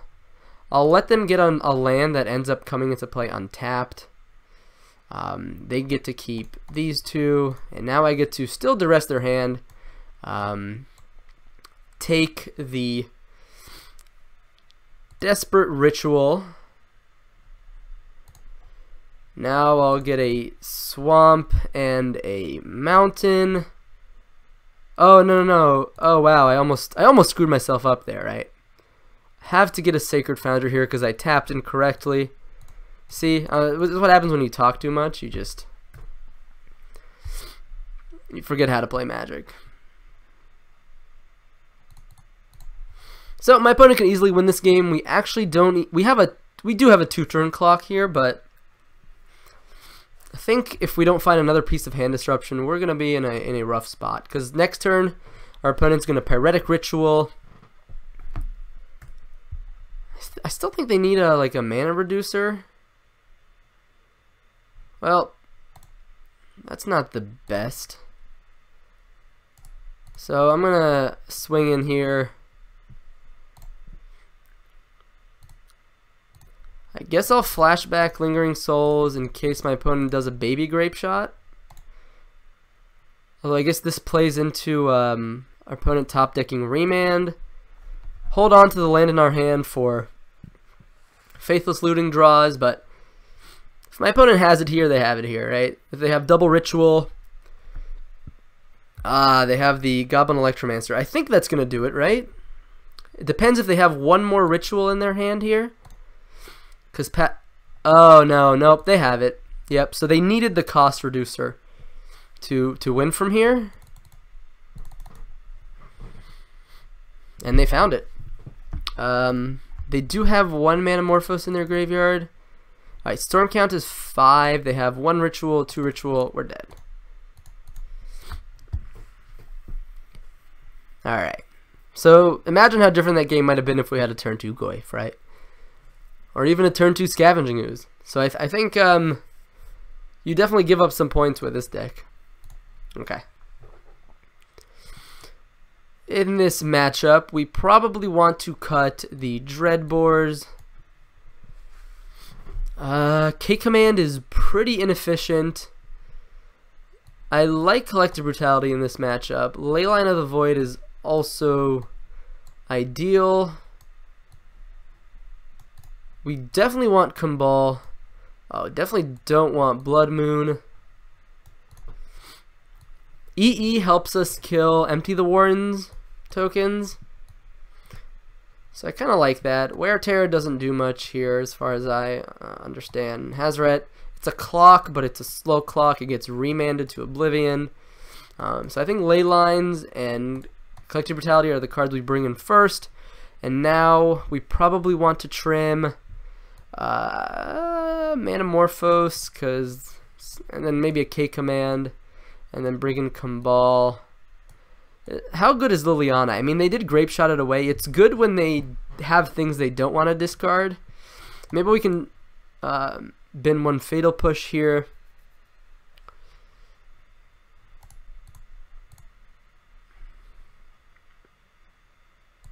Yeah, I think this is okay. Hey, Diminished DC, I think that was the latest follow. Thank you so much for that follow. Hope you're enjoying the content. Soul seems slow. It might be slow, but you have to understand that we both need instants and sorceries in our deck, and we also need actual clocks. We essentially only have 12 ways to win the game. You can say 14 with Kumbal, but... oh, man. Are we on the draw a scry into a land phase here? I think so. I think this hand is good enough that if we scry a land to the top, we're in a decent position. Leyline of the Void. All right, that's gonna go to the bottom here, and we're just gonna try to draw a land. Lead with a Thoughtseize. Fortunately, that ruins our scry and everything. Alright, pieces of the puzzle. You got to take the pieces of the puzzle. That card is going to drown you in card advantage. Lily is really good. You take away their resources. I think I agree that Lily is not as good as you might think it is, because they have a lot of cards that they're happy discarding. It costs 3 mana, so tapping out for it is really awkward. Yeah, again, I don't think...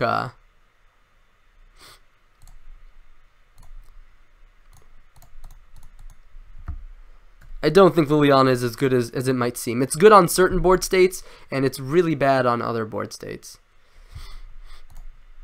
Alright, opponent played Island Opt. They have 3 unknowns left in their hand. If they didn't draw a remand, we can maybe... oh, well, Bolt. I guess that's kind of annoying, but we have a backup one.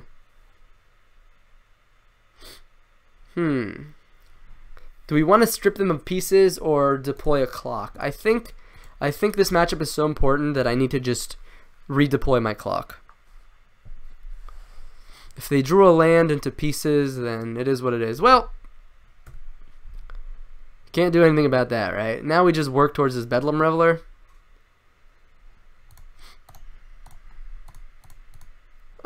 Let me think here. That's one instant. Yeah, let's save those bolts in case my opponent has a storm creature. 2 pieces of the puzzle. No. All right. God, they just drew all their pieces this game. At least we have the bolt for the Brawl, and maybe we can even find another hand disruption spell to take that other pieces. Just bolt the Brawl right away. Lily is bad. Tapping out turn 3, letting them choose what to discard. Store. Yeah, no, I agree with you, MNEC. I agree with you. I think Lily is generally not where you want to be in this matchup. But for example, if I untapped and played Lily on this board state, I would be pretty good. Let's see, 1, 2, 3, 4. 1. Yeah, that looks like 4, but at least we get to play Lingering Souls, which is spell number 5, and we can play Bedlam Reveler next turn.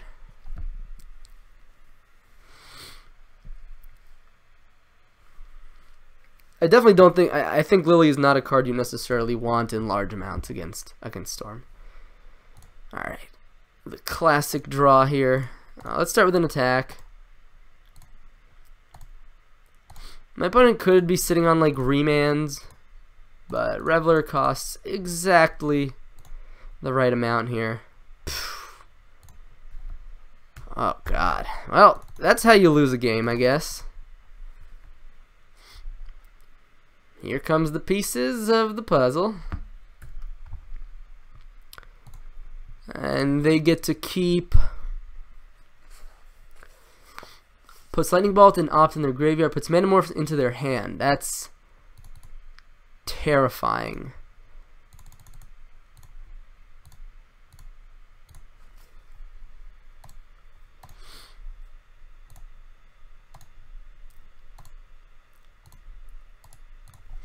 Alright, put a clock on our opponent. If we draw something like a Lightning Bolt, we could be in an okay spot. But this seems to me like a mana storm creature, Manamorphose, kill you kind of thing here. But it does run the risk of us having a removal spell here. So there are some decisions for my opponent to make. Alright, leading off with Manamorphose I think is good for us. It means they're not netting any mana, they're just kind of cycling Manamorphose.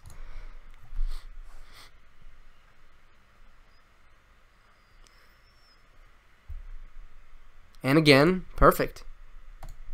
This is exactly what we need, just a little bit of time to draw out of this. You know, 4 lands on top of our deck here. Like, if that Reveler was mixed in between there somehow differently, it might be a whole different game here. Oh, sure. That does slow down our clock. It means we probably can't kill them next turn with any specific top deck.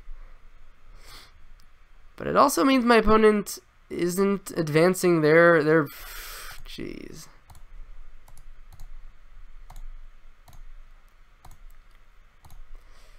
Yeah, well, this might be how we're going to end the day here, with a little bit of old flood.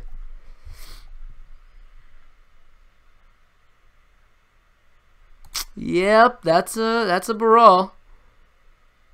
Is this ritual Past in Flames? No, that's land. Alright.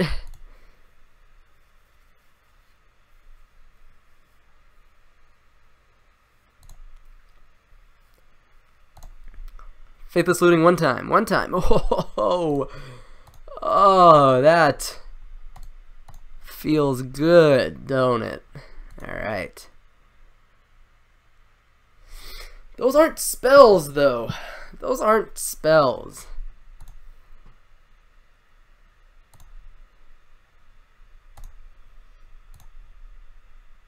That still costs 3. Alright.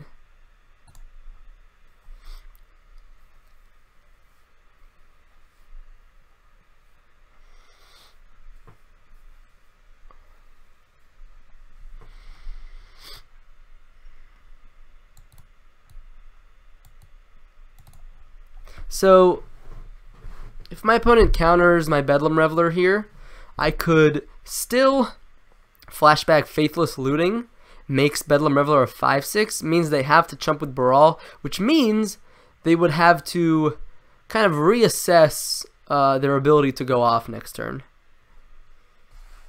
Alright, Unsubstantiate. Interesting. Alright, well now I'm definitely going to flashback Looting. Force my opponent to chump with Baral.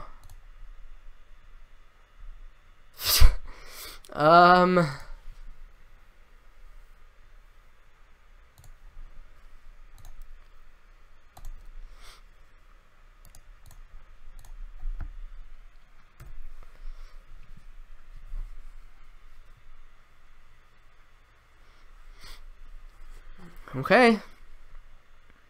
Kill me next turn, opponent. I guess keeping one of the... Well, I guess Brutality is lethal, but...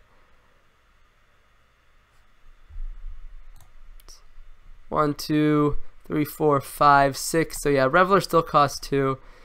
think my opponent is considering their ability to go off here. I don't see how they might be able to, but 5 lands, 2 cards in hand. No gifts ungiven cast this game, so they don't even have anything set up in their yard. Alright, looks like they're just playing the old survival game. Fair enough.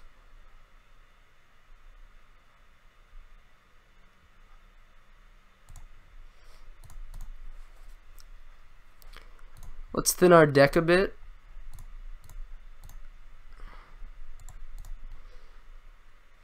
Okay, alright. Interesting. If we could chain another okay, alright, so I think we do it like this. Could still find some spells to cast here. Well, I guess if we, I don't know. I don't think my opponent can win from here, but it would be rather insane if they did.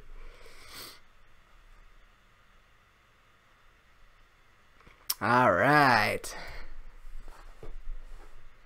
Trigger. I remembered it. I remembered my trigger, guys. Are you proud of me?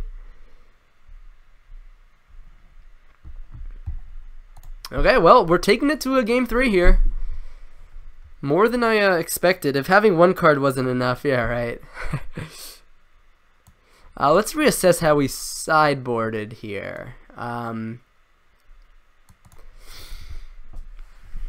the draw, I actually don't like Liliana of the Veil. I think I do want the Fatal Push. Hazoret is just too slow, gets bounced by Unsubstantiate. We just want to be very interactive and low to the ground here. And aggressive. Alright. Let's see if we can run away with game 3 here. Close up the day with a 4-1. I wouldn't mind it. After playing Bant Spirits 3 times this league. Well, we got Bolts, we got Brutality. I think that's going to be a keep. We have 2 clocks. If my opponent kept kind of a sketchy hand, then we might be in a good spot to punish that.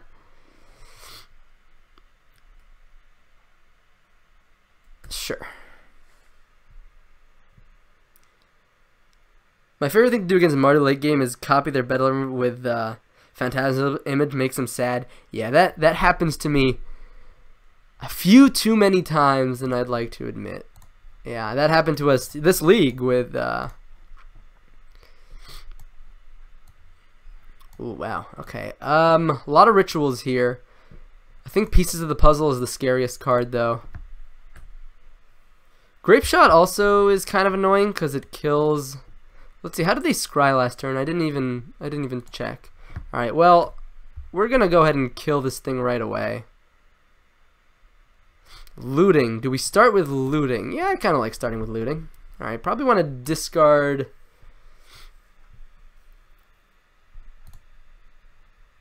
The fetches? No.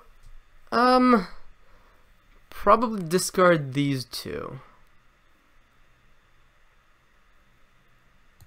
Because I think we want to be able to fetch a basic mountain if we want to.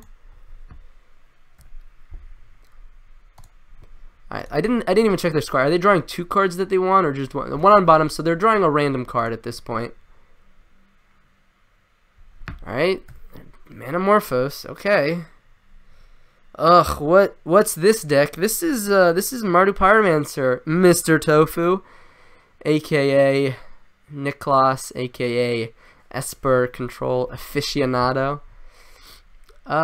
So they cast Opt, they scryed to the top and they drew it, but they didn't play it. Interesting. So we know some of the cards in their hand. I think I want a Brutality away that Grape Shot. Oh, and they have Lightning Bolt. We could take away one of the rituals, also one of the ways that they end up winning this game, but Grape Shot just seems the scariest here, and if they want to trade a bunch of their removal spells for my cards, I think that's okay.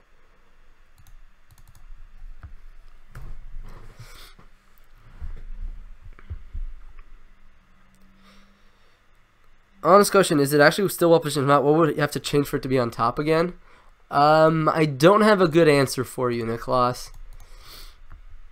For Mardu Pyromancer to be on top again, I mean, I think it's fine. You know, I don't think it's that... Ah, that's awkward. Well, we'll run this out. I will play Leyline of the Void next turn. Uh-oh. Storm Creature?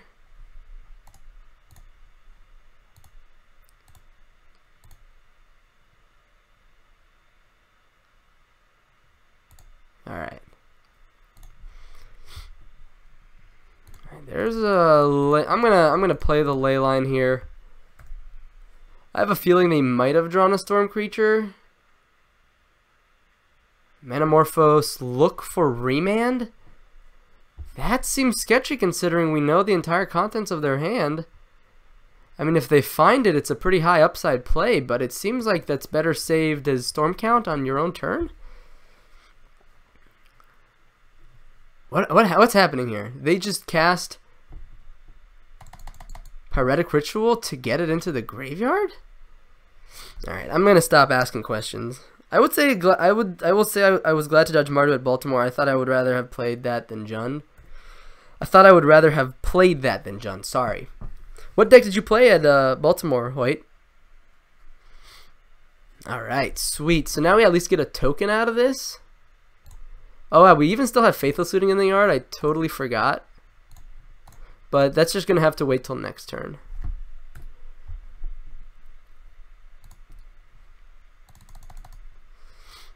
Alright, well, Serum Visions is a good draw. Humans. Yeah, I think the Humans Mardu matchup is not only very fun, it's pretty close. So, I understand why you wouldn't want to necessarily play against it. Alright, my opponent's very low on resources here. I've got a 1/1 in play. Well, I guess I lead on looting. Reveler is sweet. Probably discard this Fatal Push. And go ahead and Thoughtseize my opponent. Double Ritual. Discard the Desperate Ritual so they can't do any Splice shenanigans. An attack for 1. My opponent has just a Ritual in hand. I mean... Alright, well, if there's any draw that might get them back in here, I guess it's Baral. Alright, well, I guess this Inquisition is pretty free.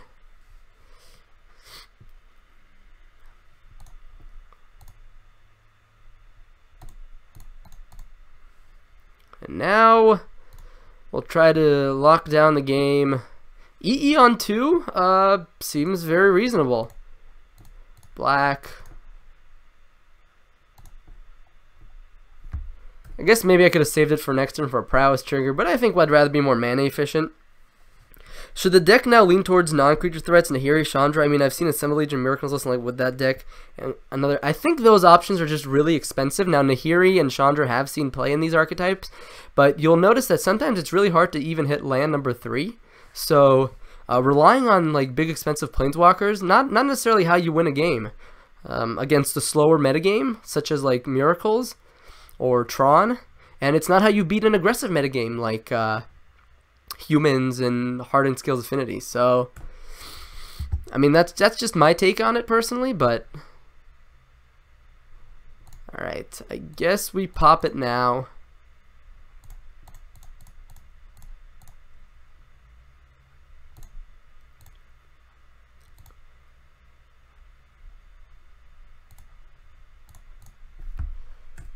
Swing for 5. Alright, what you got for me, opponent? Better be something good. Okay, alright, that's a good one. I think I'll flashback Souls here. Kind of like an F6 check.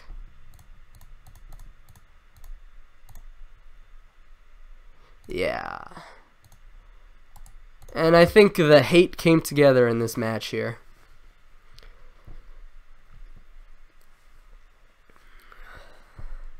What did Poisonly say? What's the hate here? I said about Lily because usually with BJX you don't have enough stuff to board, and after you have board the stuff. All right, that's too far back. Oh, humans, of course. Don't hate on the humans. All right. Until they do what the deck deserves, it will be everywhere. Anyone will play that, and I think they are the best of their building. Are you referring to humans being the best deck in the format? You being the only one is literally surprising, though. I think it's kind of an expensive deck, though. So if you think about like paper at an LGS, and it might not even be like a popular LGS, like I think that's a pretty reasonable. At my Magic Club at the university, we have easily like 20-something players, maybe less, maybe 10 to 15 modern players, but like only one of them plays humans. So, anyways, that was a 4-1, guys. Let's not forget about that. That's a 4-1 with Mardu Pyromancer. We played against a lot of different decks. Actually, pretty close. We were one game away from a 5-0, right? I mean, if we had beat Bant Spirits round 1 instead of losing that third game against them, you know, this could have been a 5-0. But I will say I really like my list. I think it performs where it needs to. I think it's got everything it needs. I know that's like really like narrow-minded. A 4-1 in a modern competitive league means absolutely nothing, but I think, you know, personally, I like the configuration of my deck. I know how to play it. I know what should come in and out during certain matchups. And I think that's the most important thing, like to know your deck in and out better than your opponent knows their own deck and better than they know your deck. GG's, well played. Thanks, Hansa. So what you take about Spirits Humans with Mardu? I think it's a favorable matchup for Mardu, but it's really close. It's like slightly favorable, and it really depends on the configurations of each build. You can build the deck to be better or worse. You can make it. You can be a little more even. You can even be a little bit unfavored with certain configurations of Mardu versus those decks. But personally, I think you want to face spirits. You want to face humans. Now, those matches aren't easy. They're not like, oh, I fatal push your Noble Hierarch, you lose the game. It's like, those are going to be grindy. You're not always going to win, and you're going to have to make some tough decisions. But I think generally a good Mardu pilot should have the upper hand against spirits and humans. You played well. My fiance is trying to build Mardu right now. Hey, best of luck to her. I really want to build Mardu in paper. Honestly, I have foiled Jeskai in paper, and I'm like so close to just selling out of that like $5,000 deck basically and just buying Mardu, because I have not been enjoying playing Jeskai recently, and I've been really enjoying playing Mardu. So I would love to be able to play Mardu at like local LGS tournaments or local big tournaments near me. I think if I had Mardu in paper before SCG Baltimore, I would have probably just like been like, you know, whatever, I'm sick, I don't care, but I have this deck that I really love playing, and so I'm gonna play it. I really like the Blue-White Spirits that won at Baltimore. Yeah, Blue-White Spirits, you know, when I first saw the Spirits decks, I was like, you know, Bant Spirits seems like it's way better, right? You know, it's got Collected Company, it just seems like the better card. But Aether Vial just allows for ridiculously explosive starts that you now see even Bant Spirits incorporating Aether Vial into their deck. So, I don't know. I think Aether Vial is probably one of the most powerful cards in Modern, and yeah, I think Blue-White Spirits is one of the best decks to make use of it. I think Bant Spirits, I think Spirits in general has one upside over humans, is that it has a lot more flyers. So decks like Hollow One aren't as close as they might be. With that said, you don't have access to cards like Reflector Mage and Meddling Mage, so, you know, it's a bit of trade-offs here and there. But I think Spirits definitely has some upsides in the meta that humans does not. Isn't it funny that a heavy removal deck doesn't have it easy versus creature decks? Yeah, I mean, but that's the way Modern is right now. I think it used to be that way. I think when Modern was more fair, it's weird to say this, but when Modern was more fair, the fair decks were able to position themselves well against the other creature fair decks, and you could, like, they would be a cakewalk, like Jeskai Control versus like Naya midrange like 3 years ago. You know what I mean? Like, that was a really easy matchup. Nowadays, the creature decks are so efficient, so powerful, that it's just, you can set yourself up to have a good matchup, but it's going to take a lot of skill, a lot of experience, and a lot of things going right for you to win. And I think that's kind of the advantage of playing a... let's get this out of the screen here. Let's go look back at the deck. But I think that's one of the advantages of playing an aggressive deck in Modern. Instead of saying, hey, I have all... like, did I draw the answer for you? You tell your opponent, hey, do you have the answer for the card that I just drew? So, or the cards that I'm playing. You know what I mean? You put your opponent to the test. And your deck is chocked with threats. Their deck has some answers. Statistically, it just feels like that's the better rate, right, for success in Modern. With that said, sometimes you're doing such powerful things with a deck like Mardu Pyromancer, in my opinion, that it's okay to have a blend of aggro, mid-range, control all together, that you don't always consistently do the single game plan that you want to do every game, but you have good game against most decks in the format. Again, it's a trade-off, and it requires a lot of player skill, a lot of mulligan skill, to squeeze the deck for its full potential, basically. Foil decks are the way to go. Agreed, they're the way to go in terms of like value, if you don't want to lose out on money. Like, I bought into Foil Jeskai over like 2 years, probably cost me about $1,500. Now the cards are worth like $4,000. It's insane. It's insane, the inflation of prices. Like Foil Celestial Colonnades, I got them for like 20 a piece, which is just mind-boggling. I got Expeditions at a really cheap price. I don't know. I could go on all day, but just yeah, the money game in Magic is ridiculous, and Foils is the place to be. So I only played Spirits once and lost 2-0 because I don't see my Mantis Rider. Yeah, it seems like Mantis Rider would probably be really important for that match. I think Thali's Lieutenant would also be really important. Their creatures just go wide and get big very quickly. LOL, I paid 11 euros for Italian Biobox Promo Colonnade. That's insane. That's insane. That's like the benefit that us Modern players have that we started playing, like, you know, before it blew up. Like, I started playing in 2014, and that was like a year before, like, it really blew up. And then, you know, newer players now have a really hard time getting into the format with the most competitive decks. Horizon Canopy, Celestial Colonnade, Blackleaf Cliffs. These are all cards that are almost necessary to be doing well in the format if you want to play your respective deck. And those are like, I don't know, like $200 a playset. So it's, and probably more for Horizon Canopy. I don't even know what that card is at right now. What is it, like $90 or something ridiculous, 80? I don't know. Let's not get into it. Point is, we've gone on and on about the monetary here. Let's talk about the deck that we just played, right? Mardu Pyromancer. I think it's a sweet deck. I think if you're good, you like to make decisions when you're playing Magic, and you want to just have a powerful deck that has a sometimes proactive game plan that says you don't always have to answer what your opponent does, this is the deck to play. It's got a good blend of aggro, control, mid-range, as I mentioned before. I highly recommend it. Hopefully my videos have been some help to you. My deck list that you see in front of you is not the only deck that's played out there. So even though we finished 4-1 here, you know, there's other very successful lists out there. I would start by checking the 10th place list at SCG Baltimore, and then the 11th place list at GP Prague, if you want to kind of see how the deck is built. And you can compare those to mine, and you can see which one you like, and try them out yourself, try the builds out, etc., etc. But I found that this build here is very consistent.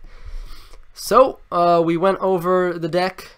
This will be up on YouTube, so don't worry, guys. If you missed certain parts of my stream today, I will upload this to YouTube as soon as I can, as soon as we're done with this stream. But let's go ahead and open like half of these chests. I'm going to sell the others for ticks probably. I am running out of ticks. I'm on like 13 ticks. Got a good amount of play points here. I should probably enter one of those Mox qualifier events eventually. But let's go ahead and open up some chests.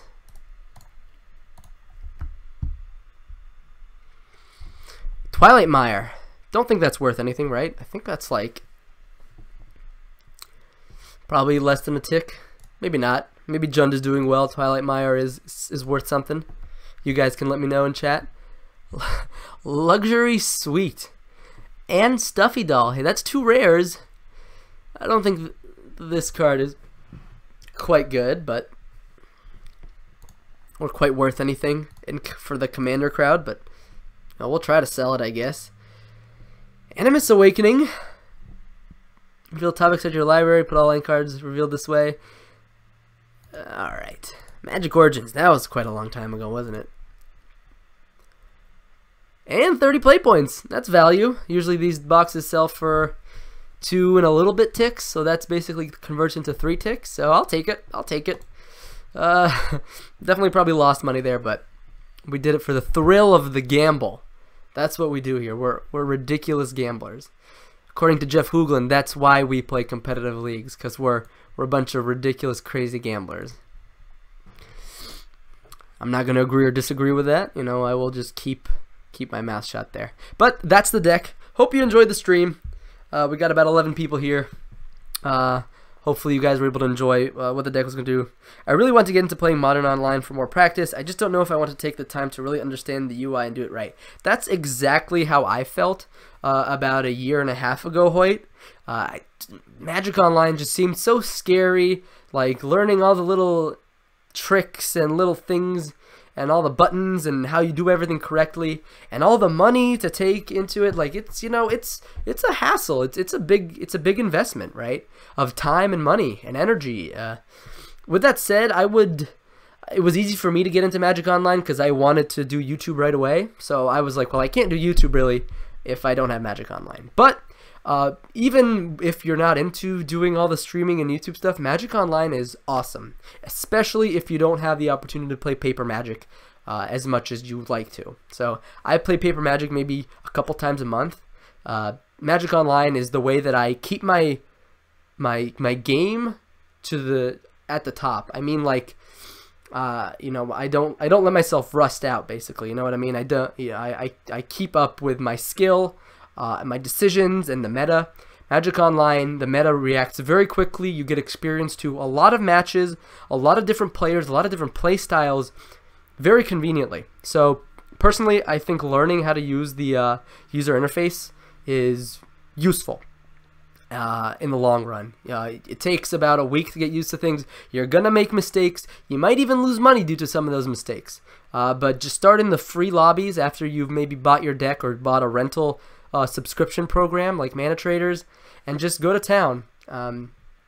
Practice, practice, practice. Play a game or two every night, and eventually, trust me, it'll be like you'll learn the ins and outs. And especially if you watch streamers on Twitch, I learned a lot of like little tricks on Magic Online from streamers on Twitch. Like before I even played Magic Online, I was like, all right, there are stops to set if you want to get priority. And even then, I still had mistakes. Like during end steps, I didn't have priority, and like my opponent played Vial and activated it, and I didn't have priority to kill it before it went to their turn when they did it on my end step. So, like, it's crazy. You know what I mean? Like, there's a lot of things to learn, a lot of things happening, but the sooner you learn, the sooner you become a better Magic player, in my opinion. Magic Online has made me an immensely better Magic player. I don't think I could have done nearly as well at any tournaments that I've gone to since I played Magic Online. God, I can't even remember how I started that sentence. So basically, I don't think I would have done well at those tournaments had I not practiced on Magic Online. Yeah, it's expensive, but personally, to me, it's worth it. This is like my only hobby that I spend money on, and then I hoard my money, you know, for everything else. I kind of have a food addiction, so I eat out a little bit too often. But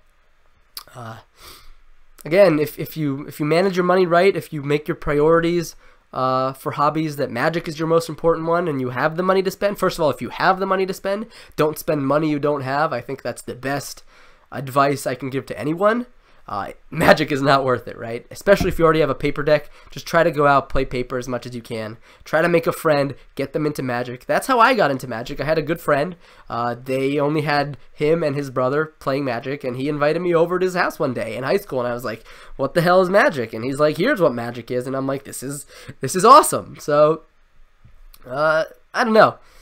There's a lot of different ways you can kind of suppress your need to play Magic, and I would just do what's best for you in your financial state, how much time you have in your life, what's important to you. Magic Online has been a way for me to explore decks that I don't even own in paper, and that's what makes me, I think, a better Magic player, personally. Yeah, but you are what you eat, German proverb, and especially your diet is awesome. Yeah, thank you, Mr. Tofu. My diet is on point. me and my girlfriend went to a very expensive all vegan restaurant over the weekend, and it was delicious. It was the most delicious thing. We go there quite often, a little too often. It's ridiculously expensive, but we have a good time. How long have you been streaming on Twitch? I think it's been like a month now, but not consistently. So I streamed for a week, went on vacation for about 2 weeks, and then when I got back, I streamed for a couple days, and now this week I'm going to try to stream as often as I can, try to figure out what kind of routine I can get into with my student schedule, because school started up again. I'm a teaching assistant. I have my own research to do. I have classes to take, so it's quite hectic. I have people to drive around that rely on me to get certain places, so within all of that struggle, I love Magic, so I'll make time for it. Just not sure about those ticks and get leagues going, so how much you need to spend and stuff. Got to do more research. I think it's very hard to like go infinite. I think at the end of the day, I'm probably negative on Magic Online, especially because of the amount that I brew. But if you stick to like top tier decks and don't mess around on Magic Online, you should probably be close to breaking even. Maybe a little negative if you're, you know, not great at the game, maybe a little positive if you're good at the game. But generally, unless you're like a hardcore grinder playing the top tier decks, making the best decisions, getting really lucky, it's very difficult to go infinite. So yeah, it's gonna cost some money out of your pocket. I pay for ticks every now and again because I run out, because my winnings can't, you know, pay for my next league. So it's tough. Again, you got to balance it. You can do friendly leagues, which they pay out per win, I think, or something like that, or not quite, but basically like you get play points back for winning, even if you go like negative. So that's that would be my recommendation if you're trying to get into Magic Online. Start low. I started in the single queue lobbies where it costs 20 play points to enter, or $2 basically, and if you win, you get $3 back, and if you lose, you get 50 cents back. So start small, work your way into it, figure out what deck you want to play. I heard 3-2 is enough for not lose money on games. Yeah, so in competitive leagues, a 3-2 gets you your money back as well as 1 chest, which you can sell for about 2 ticks. The issue is, though, is 2-3 gets you nothing, right? So if you can go 3-2 consistently, or better, you're great. But if you go 2-3 even once, you know, you can't go infinite. You have to keep working on it, right? So like if you win a couple times, that can pay off for a 2-3 that you end up getting, but it's tough. It's tough. You've got the foil love, I've got the Japanese love. Stuff gets slightly expensive when you have your full modern pool in Japanese. Yeah, wow, I can't even imagine that. Next step, foil Japanese. You got it, Poison? That's your next goal. Foil Japanese cards for your modern deck. You can do it. I believe in you. Just sell a kidney, donate some blood. Do you get money for donating blood? I don't even know. I've never actually donated blood. That is interesting. I don't know if it's volunteer or if you get paid.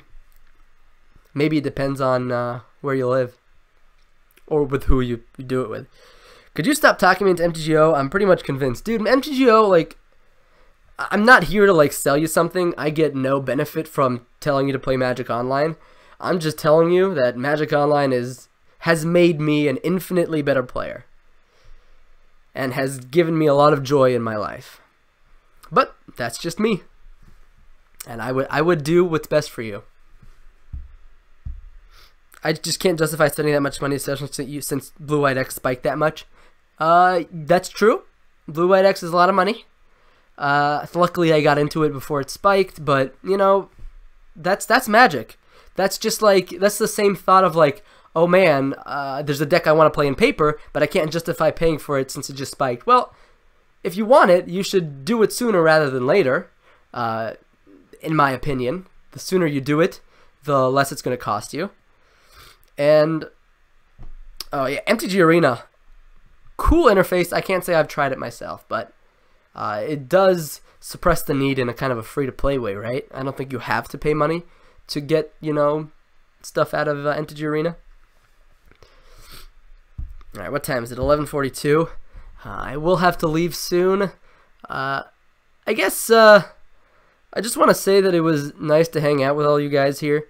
Stream started off a bit slow. We didn't get many people, but you know, now we have we had about what 12, 13 viewers, and a lot of you were talking in chat. I really appreciate that. I think building a community is a big thing I want to try to do, which also means I need to start finding moderators. So if you think that you're quite active in Twitch and you're a reasonable person, come show your face around my chat more often, and you know, I'll make you a moderator, give you that nice little sword. You know, you're gonna have to prove to me, Niklas, that you know what you're doing. So we'll see if you deserve your sword.